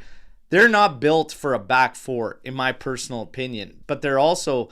their best bet is to find somebody that can go in the heart of a back 3 is their best bet. And Di Lorenzo can't fucking be the right center back. So that idea was fucking crushing Spalletti too. But I think it's the biggest thing. I'm not so worried about like the attack, and I think Gattuso kind of did a play that maybe Tudor should look at. You're struggling in the attack, struggling to find goals, 2 strikers, and fucking go that route. But my big thing is the midfield. I don't think you get the best out of Tonali and Barella unless it's 3 midfielders. So there's a whole lot of things that like are at play right now, and it's tricky to come up with your best 11 for the Azzurri. But Omar, your thoughts on that 4-4-2, Lou? The defense is really, really an issue. Eventually, he has to understand he can't play everyone and keep them all in form. I mean, the World Cup is this summer. He's got to find the right pairing. If he's going with the 4-man back line, you got to start working on it now, even if it's like Mancini and Calafiori. Like, remember back in the day, you had Vieira and Vieri and Inzaghi and Totti and Del Piero, and you didn't even mention guys like Montella, because just you can't play everyone. You can't. Eventually, you got to stick to the guys you want to go with. I think in attack, there is a very good understanding, and I like what I'm seeing between Keane and Retegui and the way they play together. And you're just gonna start banging that same drum in defense. Pick your 2 guys, the one you value the most, and start working on them playing together. And midfield, 3-man midfield all day. Get Locatelli in there, and it's if it's not him, then Rovella, and that's it. Start working with that. Start forming your starting 11. Don't go in with like 25 players who occasionally play for Italy. If I had to do it, I'd go 4-3-1-2 with this Azzurri side, to be honest. So I'd diamond up the midfield. Diamond up the midfield. Absolutely. You'll have Barella and Tonali doing box-to-box duty. You can have Raspadori behind Retegui and Keane. And you can even move Frattesi in that role. You can move Frattesi in there after. Like, it gives you some solid options, but it's just that 4-man back is tricky because, like I said, maybe that's the bullet that you got to bite the bullet somewhere. But I just Calafiori and Bastoni. I think you could do that. I think your back 4. It either has to be, if everyone's healthy, which God willing, it's got to be either DeMarco, Bastoni, Buongiorno, Cambiaso, or it needs to be that middle 2 pairing, Cambiaso. Take your pick between DeMarco and Buongiorno's not even getting called up. Like, he's fucking not even fit. He's never fit. No, I'm saying, but if everyone was healthy, right? Yeah. You would have to do that, and then your midfield 3 should speak for itself. It should. How's Coppola doing since he left Italy? Has anybody followed? No. I think Brighton started quite well the season, if I remember correctly, but I haven't followed as much. Yeah, check it now. But I mean, I kind of get a lot of these feelings, like never been so bored about an Azzurri team like this ever from Ibelli. It's a bad team. There's no. Yeah. You're starting our best striker plays in Saudi Arabia right now. I heard something about Matthias Sule called up maybe in the Sule's playing games with the Argentinian national side to try and get his call-ups and trying to get in there and whatnot. A part of me is pissed off that he's even doing that, to be honest, because you made it clear you didn't want any part of the Azzurri and you were Argentinian, but now all of a sudden you can. And I know that it sucks because we could use him in the attack, but I'll be quite honest, I don't really even think that much of Sule. I'll be quite honest. I think he feeds off bottom feeders, and I think he's a lot of hype for nothing. I'll be quite honest. Good little player, nothing more, in my personal opinion. I don't think he'll ever be great or like this world-class talent. I just don't see it. But that's just me. No, I also was thinking about that. Yeah, Berto. If we get those 3 midfielders right, if you're able to put Locatelli in front of a back 4, you're able to give extra defensive stability to that defense, right? I mean, you have 4 midfielders who could drop back and defend and could break. I mean, that's something that I think that when you're Italy, like it's weird. I thought we played really aggressive in the last 2 games. Sule to score 2 on us now that I said that. Okay. I mean, there was a guy from Norway who scored against us that I've never heard from before. So, like, that's not that's not like beating prime AC Milan, Capello defense right there, Yeah. And Forza Juve Eriksson, I think maybe the Azzurri need a player like him, a dribbler. We have Paul. Look, as I stated, I don't rate him that highly, but the Azzurri are starving for talent. Like they are. Like up top, I like Omer said, I don't really like a lot of the guys on that list. I just don't think Sule is like as high as a lot of people put him up. That's just me. I think he's a good player. I don't think he's anything crazy. But for the Azzurri, fuck. I mean, we would take him, but he's playing games. He's playing games. I don't think we have any wingers. Like all the wingers we have play for mid-table clubs. Like maybe aside from Politano, but even Napoli fans don't like him, and I see them angry every time he starts. So just move away from that. Chiesa isn't in form. He's barely playing. Just move away from that. You read my mind, Omar. Like, I'm looking at this team, and I'm like, we could call Esposito, who's, like, he started a couple games for Inter, but Camarda, who's playing pretty regularly for Lecce, like, I would rather waste that call up on him than Politano again, right? We've seen the Politano Zaccagna movies. They don't really do much. I mean, Zaccagna had that great goal in the Euro. That's about it. But that's Gattuso going with his 4-4-2 because Politano can play that outside mid role and advance up as a straight. Like he needs one of those grunt guys if he's gonna do that, right?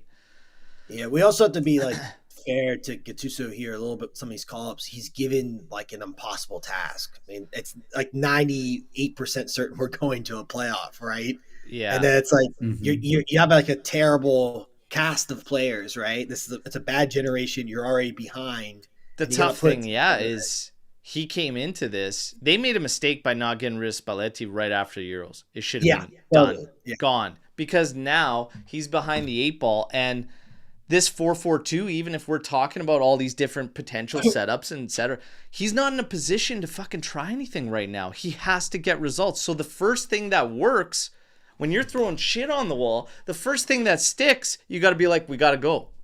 We don't have time. So 4-4-2 it is. Because Kenan and Retegui are bagging goals. We might allow 7, but we might score 8. Welcome to the roller coaster that is the Azzurri. That Israel game was crazy. Also, the hard thing, which I think Spalletti figured out, like when you try to play a specific like 3-5-2 or a system. Now, Conte did it really well, but Conte had time to do that, right? Like if you remember when Conte was at the helm, he would have like mini breaks in like November or Christmas time that he had players coming through there. Like you can't play a system when you play international football. It's very hard to implement. You kind of like you don't have to rah-rah, but it's a little bit like if you ever watch Real Madrid, it's just like kind of chaos. No one, except for Spain, no one plays a system. You just kind of you put your best players on the pitch and you hope that they outlast the other teams. That's the midfield three, man. It has to be a must. Luca, Tonali, Barella. Slap another one on top as your diamond, like Raspadori being advanced there with 2 strikers up top. That would be the setup. That's what I'd like to see. Estonia today. What's your prediction? Italy, Estonia today. Should be minimum 3-0 win. Minimum. Yeah. I think we beat them 2-0. Think 2-0? I think we suffer through 2-0. I actually think Estonia is going to score on the Azzurri, man. I think it's like going to be a 4-1. I'm feeling like a 4-1. I could totally see just fuck, man. We're so shambles at the back sometimes. 4 or 5-1. Suarico and 5-1. We got a 3-1 from Ataj. I'm gonna go 4-1 Azzurri today. I'll go 4-1. Omer, what are you thinking? I'm going 3-0. 3-0? Nice. Clean sheet. Yeah. You know what? I'll change it. I don't know anyone on that team. What are you going, Lou? 3-1. 3-1? No faith in the defense anymore? My heart can't take a 2-1 game against Estonia. Imagine, this coming in from Sikoko, imagine a Chico, Gigrova, Yildiz front 3 rotating around like PSG does with the front 3. A man can dream. So no actual striker. Just free-flowing 3 players Somebody said why in the chat earlier, goes, why are we even playing with strikers?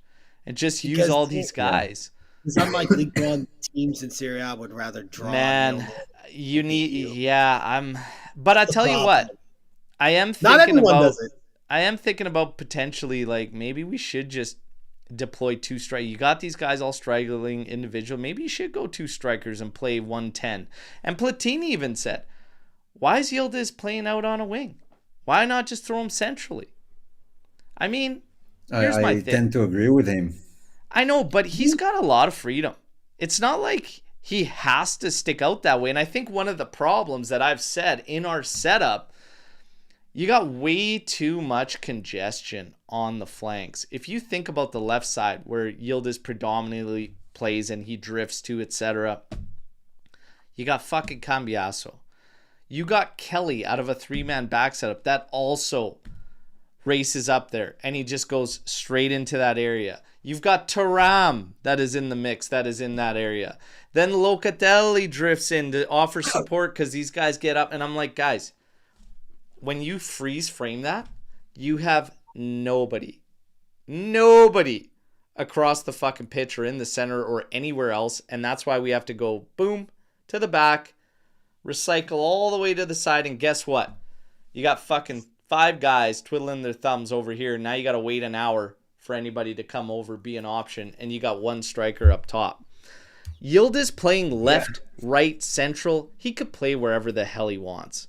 I just don't think there's enough going on when he gets that double team, that extra attention. Nobody else is really doing anything to help him. I don't know if all of a sudden you put him in the center and things just open up. I think the game plan from the other team will just change.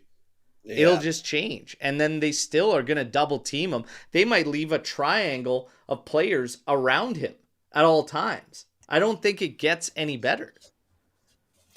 But if you utilize it correctly, which they aren't doing now, when he gets crowded near the touchline, because that's what he does right now. When he plays, he'll always have 2 players on him. So utilize that, because when you draw out 2-3 players each time in the center, it's much more effective than doing so on the wing. That's true. So they need to give him options, because he'll have like a second to stop the ball and pass it and run forward. Even in the center, I don't expect him to dribble past 3 guys each time he gets the ball. But a lot more will open up if he does that in the center. So they have to work on that system to some degree to make it a benefit for Juve. Because right now it ruins Juve's game. You can't pass it to Yildiz. That's when it ends, basically, and you move it back. I still think it stems from everything else. There's not 100% balance. If you were to take the same roster, or the same lineup, same setup, and just say, Yildiz, you stay in the center, I don't think anything changes. Like, Yildiz and Chico Conceição have free reign. They can go wherever the hell they want in the style that we play in this 3-4-2-1. They can go wherever the fuck they want. If you look at the heat map actually has a lot of central fucking coverage by Yildiz. I stand firm. You have to have 3 midfielders in. Something's going to come down the pipeline where Tudor's going to have to make a decision if he actually wants to stick with 3 men at the back. It can only be 3-5-2. Then you're going to sacrifice one of Chico or Jagrova, etc. Or you make the move and you go into like a 4-3 that can become a 4-3-1-2, 4-3-3, whatever, different variations. But until you balance out how it looks on the field, right now, Yildiz is always going to be getting attention because the rest isn't opening up and the other guys aren't taking advantage of it. Off the ball movement is non-existent. So it doesn't even matter. Teams can do that. Also, our ball movement, tempo, all these things matter because even when some spaces open up, we don't fire the ball. We don't take the opportunity. We don't try a daring pass. And it's too slow. And a lot of it has to do with setup. So I just think you make minimalistic changes and tweaks. It doesn't matter where the hell Yildiz is on the pitch. Right now, it's too easy for him to get clamped down on, not because he's on the flank, because nobody is fucking moving, and nobody else, very few other players actually want the fucking ball. And we've got way too many defenders on the fucking field. You don't have enough guys that can hurt the other team.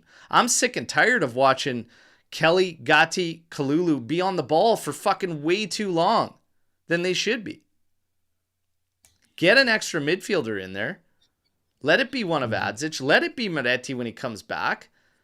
Open things up. Get Cambiaso's head out of his ass or sit him.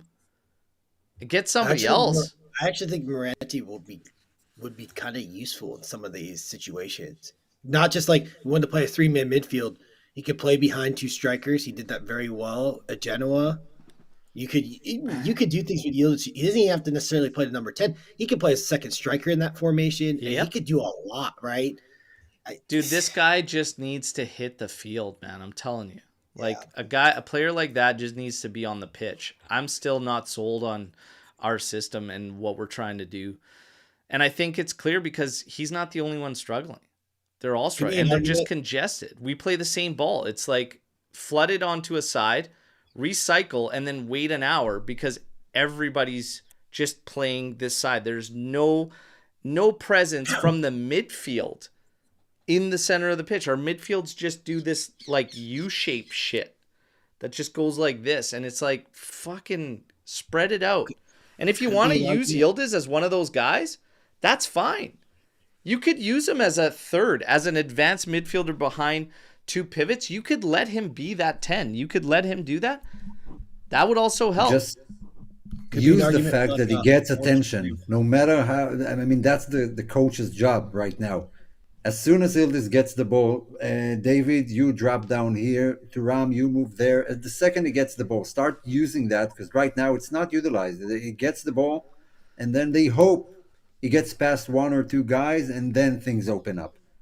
Anticipate that. Do everything before that. And to your point of defenders, the sooner Rugani replaces Gatti, the better. Like ASAP. He should be the starting center back next to Brenner and If I'm looking Kelly at now. this team, like for me, there's 2 options for Tudor. It's a 3-5-2 if you want to keep 3-man back, or it's a 4-3-3. That's it. This 3-4-2-1 shit is kind of like creating issues. It's creating multiple issues. It can't last. No. 4-2-3-1? I mean, in certain games you could. For sure. But there's going to be times you want to be a little more robust in there. Yeah. My only thing with the 3-man midfield, I wanted our midfielders got to be aggressive and get to the box. Like Thuram's got to get into the box. Kottmeyer's got to get in the box. Well, this is the nice thing about it, though. You can line it up however you want, Lou.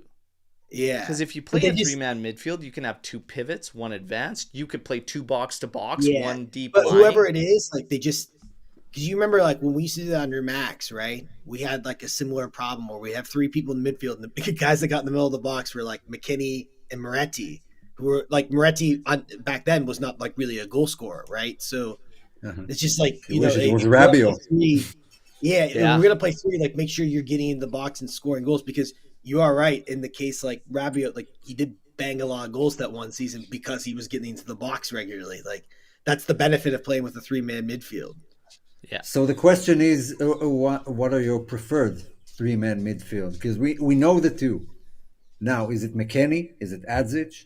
Is it Moretti? Maybe it's even Koopmeiners in the 3-man setup. Maybe he can shine. What do you want to see? Who do you think is the perfect, cog in that system that is missing right now from the roster we have? I lean to... Go ahead, Lou. Oh, sorry. If he's healthy, I'd like to see Moretti play there. I think it's game dependent. I think if you're going to be in a game where you're anticipating you're going to be dominating the possession, I think that extra mid can be Yildiz, and you have 2 guys kind of stabilizing. I think it could be Adzic. I think it could be Moretti.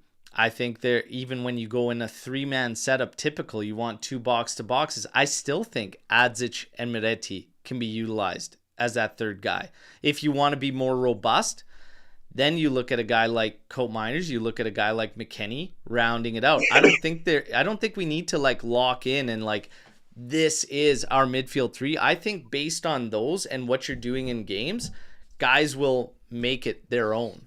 And it's okay to have one spot up for grabs in certain games. And then you just look at the opponent, what you want to do. But Adzic, we can't forget about this kid just because of a rocky game, which I actually liked what he was doing in the attacking phase. And I still stand firm. If Locatelli's in that fucking game and not Cope Miners, that goal off that turnover never happens.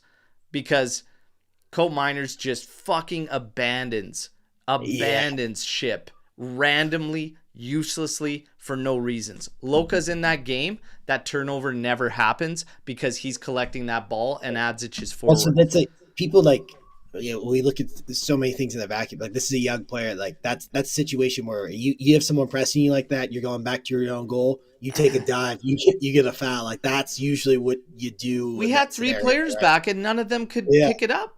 Kelly couldn't close down. Like, Thuram had a chance in there. Ran had his arm on him. Gatti had a grip on his shirt. I'm like, rip the fucker down. Adjic had some really good moments. He should have had an assist against Hellas Verona. Openda's touch in that game. The thing that gets me, why I'm also not gonna crucify this kid, is because in the attacking phase, he was the only fucking one that wanted the ball, that was trying to make something happen. Cope Miners had space ahead of him. He wasn't even taking it. He just threw a 5-foot pass, which he missed 20 fucking times. 5-foot passes. And here's Adzic, a young Adzic, scanning, trying to see if he can put a through ball in, taking shots. I'm not going to crucify that guy. I'm going to crucify the other that's just on 60 million that doesn't seem to want the ball or want to be making an impact. It's like he's scared to try and do something. The guy has become scared. It's crazy to watch. It's crazy how terrible he is. It's wild. It's wild to me. It's insane. You guys remember a player that Dutch fans. Sorry, Lou. I just got Dutch fans, as we're on international break.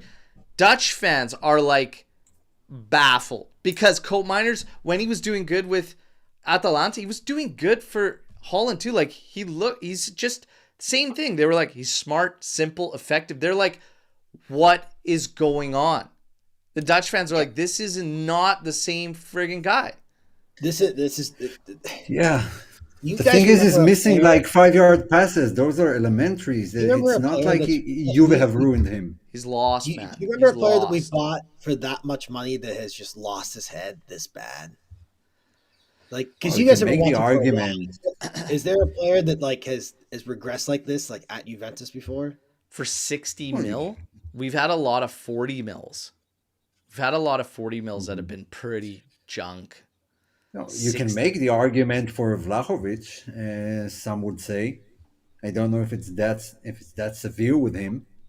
But Vlahovic still has moments, big goals, like because he's also a striker, and yeah. It's better. It's easier to shine as a the striker. The equivalent would be if Vlahovic came and scored like 10 goals total in like the 3.5 years, right? But he's got 161 or 162 or something like that.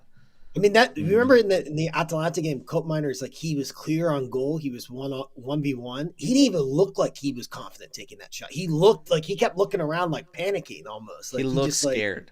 Like, he does. Yeah. I mean, Diego might be an option, but in terms of like finances, the finances back in 2009.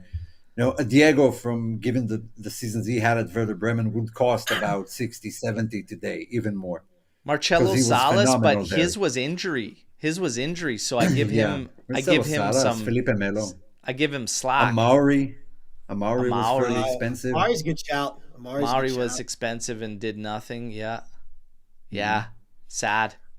I don't know what's going on there, man, but that guy needs an exorcism, man, because Cope ain't it. But today, speaking of exorcisms, the Azzurri, man, get it done. I don't care how, like, beat Estonia, pump them. We need like 70 goals, something like that for the goal differential. Not 70, but like Norway is just 70. Crushing it, man. 24. Like someone put in the chat, it's like 21 goals between us and Norway. Oh, it's crazy, right? So like, just run it up.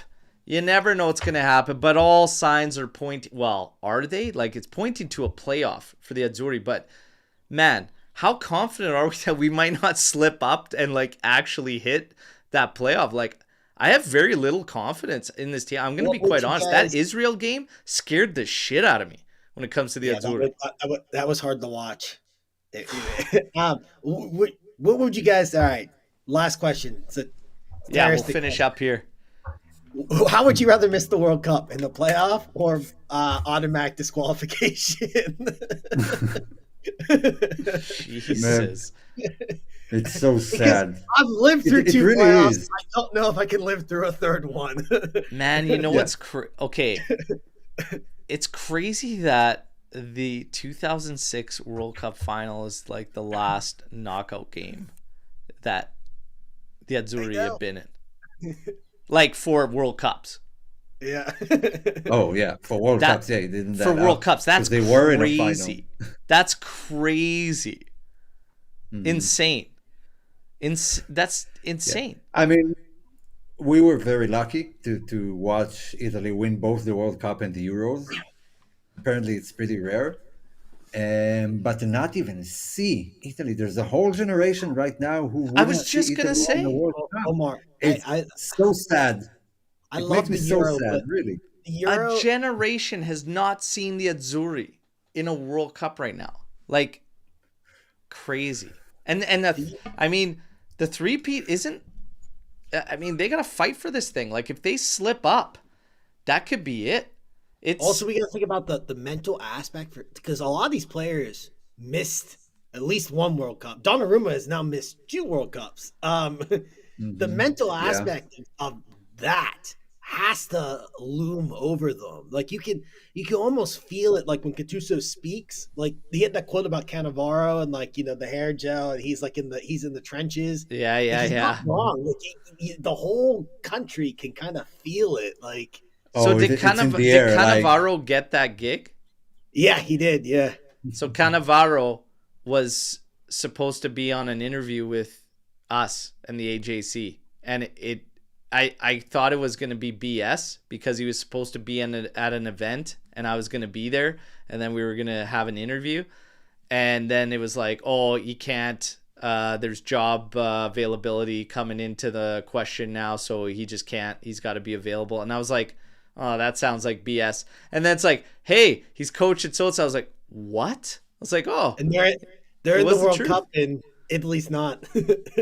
Unbelievable. Anyways, yeah, Gattuso kind of called spot on. I think that what the Azzurri are going through is a perfect representation of Gravina as head of the FIGC. So big te and vaffanculo to him. Yeah, it's you kind of pissing me off. You cooked. This guy gets reelected. Serie A is a joke. The FIGC is a joke. Like the national team is struggling. This guy gets reelected. Look, there's a lot of Juve fans that don't support the Azzurri right now, despite their heritage, despite their background, because of the FIGC and everything going on. I'm not going to judge, and I'm not ever going to tell anybody what they need to do or whatever. For me, it's very difficult because, of course, my background and my father and everything like that, we obviously hate the FIGC. Obviously can't stand them. But I mean, it's heartbreaking for me to see the Azzurri in the state that they're in. Because you grew up with your father watching games, watching Italy in those tournaments and enjoying and having that experience as a childhood memory. That's why you feel so warm about them. So you look at them so fondly and want them to win. Now you have a generation who didn't get to experience that with their dads. That's true. So the connection is not there. For me, Italy is like, again, childhood memories. I loved watching the World Cup. It was the best thing in the world for me. Yeah. Waiting for a World Cup. If I didn't have that, I might not care that much. I'm lucky I started watching, the game in 2006. Had I waited 2 years, I would know the 2010 World Cup on history of Italy, right? Yeah. Like I'd be in that generation. Like you just, man, it's everybody's different, and I mean, the generation that came in after that, wouldn't have that emotion tied to him. So for me, it's like I hate the FIGC. Serie A is a joke, but the Azzurri, it's just something deeper for me, and it is what it is. I will say this. We're going to close on this note because I had to laugh and I had to put a comment in. I saw a video, somebody talking about the 2006 World Cup and was actually discrediting the Azzurri and the work they did, saying that they were party poopers, not expected to win. I saw this video. They killed all these guys and all these dreams, and like the hosts shouldn't have lost. And it's just like Italy just kept going. They're like, man, you know their game. They only got scored on twice. One was a PK, one was an own goal. And I'm like, how is that a discredit? I'm like, they also tried to say that we didn't score any goals from open play. No, they said we didn't allow goals from open play because of the defending. But I'm like, dude, how can you not rate that team? I go, that's world class, top to bottom. Like top to bottom, world class. I go, we had strikers that would have started on other countries that were on our bench. I mean, the Del Piero, Inzaghi, it was crazy. You even had Iaquinta scoring off the bench, for Christ's sake, being in there. We had Luca Toni in the midfield. De Rossi, a young De Rossi. Up and coming De Rossi coming off the bench. Gattuso, Pirlo, Camoranesi. I go, what are you talking about? Backline? I don't even want to talk about the backline. Yeah. There's only one country that could have lost their starting center back going into that tournament and not miss a beat, and it was the Azzurri, because we did with Nesta. And Materazzi, I hate the guy. He's a prick. But one thing he did was put in a hell of a shift in that tournament. He's still a mutt. Yeah. But to discredit that team is insane. And I actually think, personally, the 2006 World Cup was probably one of the most star-studded World Cups ever across the board from all the other countries. You ever look at that Brazil team that France? The French team's really good. If you think about French team was insane. Yeah, I mean you have Thierry Henry, Zidane, Patrick Vieira still. You have Diaby. You have young Frank Ribery. Thuram. Game for a little bit. Thuram. Even look at the England lineup. Like all those teams were killing it. Brazil 06 was insane, guys. Brazil insane for that World Cup. Adriano. By the way, best top 10 goals, by the way. Look at every World Cup and top 10 goals. 2006 wins it by a mile. Yeah. And by the way, where Juve needs to get that 2006 World Cup final, what was it? 9 Juve players. It's practically a Juve inter-squad game. Yeah. It was like 8 or 9 players.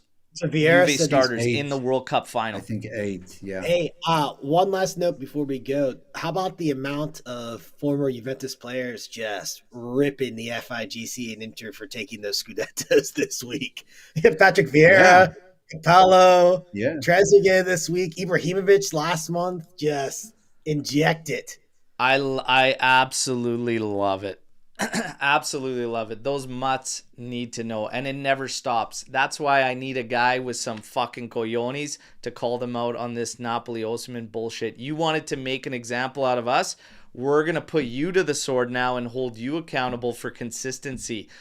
That fucking little weasel, Kine, said, if we find evidence, reports, anything, we can reopen the case.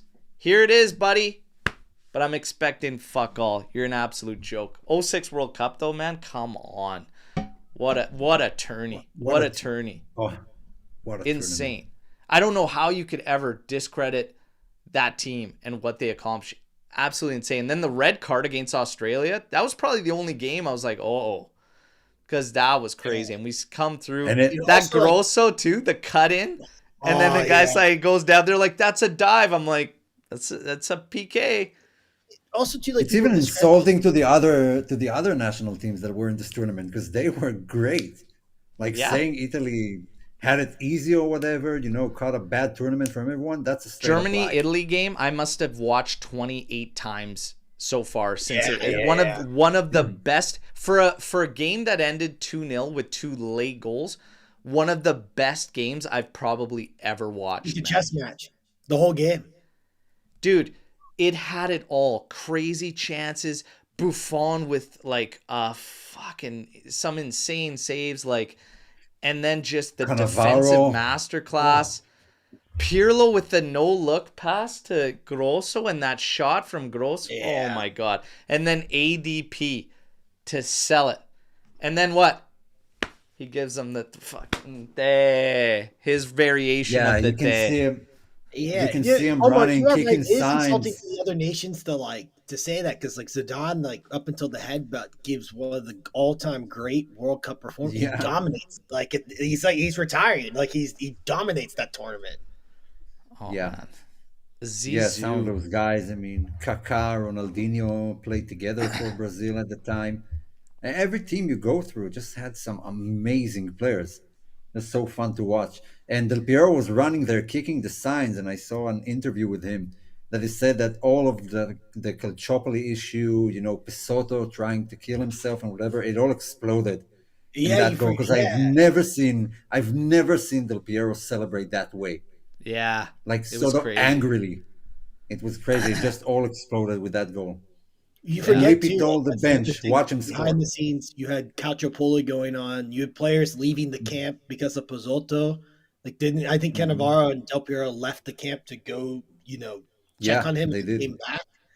Dude, Like, right in front of the German fans, and just the day, I was like, oh, yes, man. ADP. Fuck yeah. The biggest day ever. The biggest day ever. Holy smokes. Epic. Epic. Man, what a World Cup. What a World Cup. I had to laugh at that video. And of course, we're international duty talking Azzurri. It is what it is. But a lot of fun today. Omer, Lou, absolute pleasure, fellas. Everybody, enjoy the match today. And again, for the Canadians, happy Thanksgiving. Enjoy your weekends, all right? I will still keep you in the loop on the news through the weekend. And we'll go through the international break. We'll probably do another live, maybe middle of next week, maybe Thursday-ish, somewhere around there. So stay tuned. And then, of course, we get back to action. We get back to action with Juve. I can't wait for that. But let's see what the Azzurri have in store for us now. Till next time, as always, fino alla fine, forza Juventus, ciao tutti. Don't fucking sell Yildiz.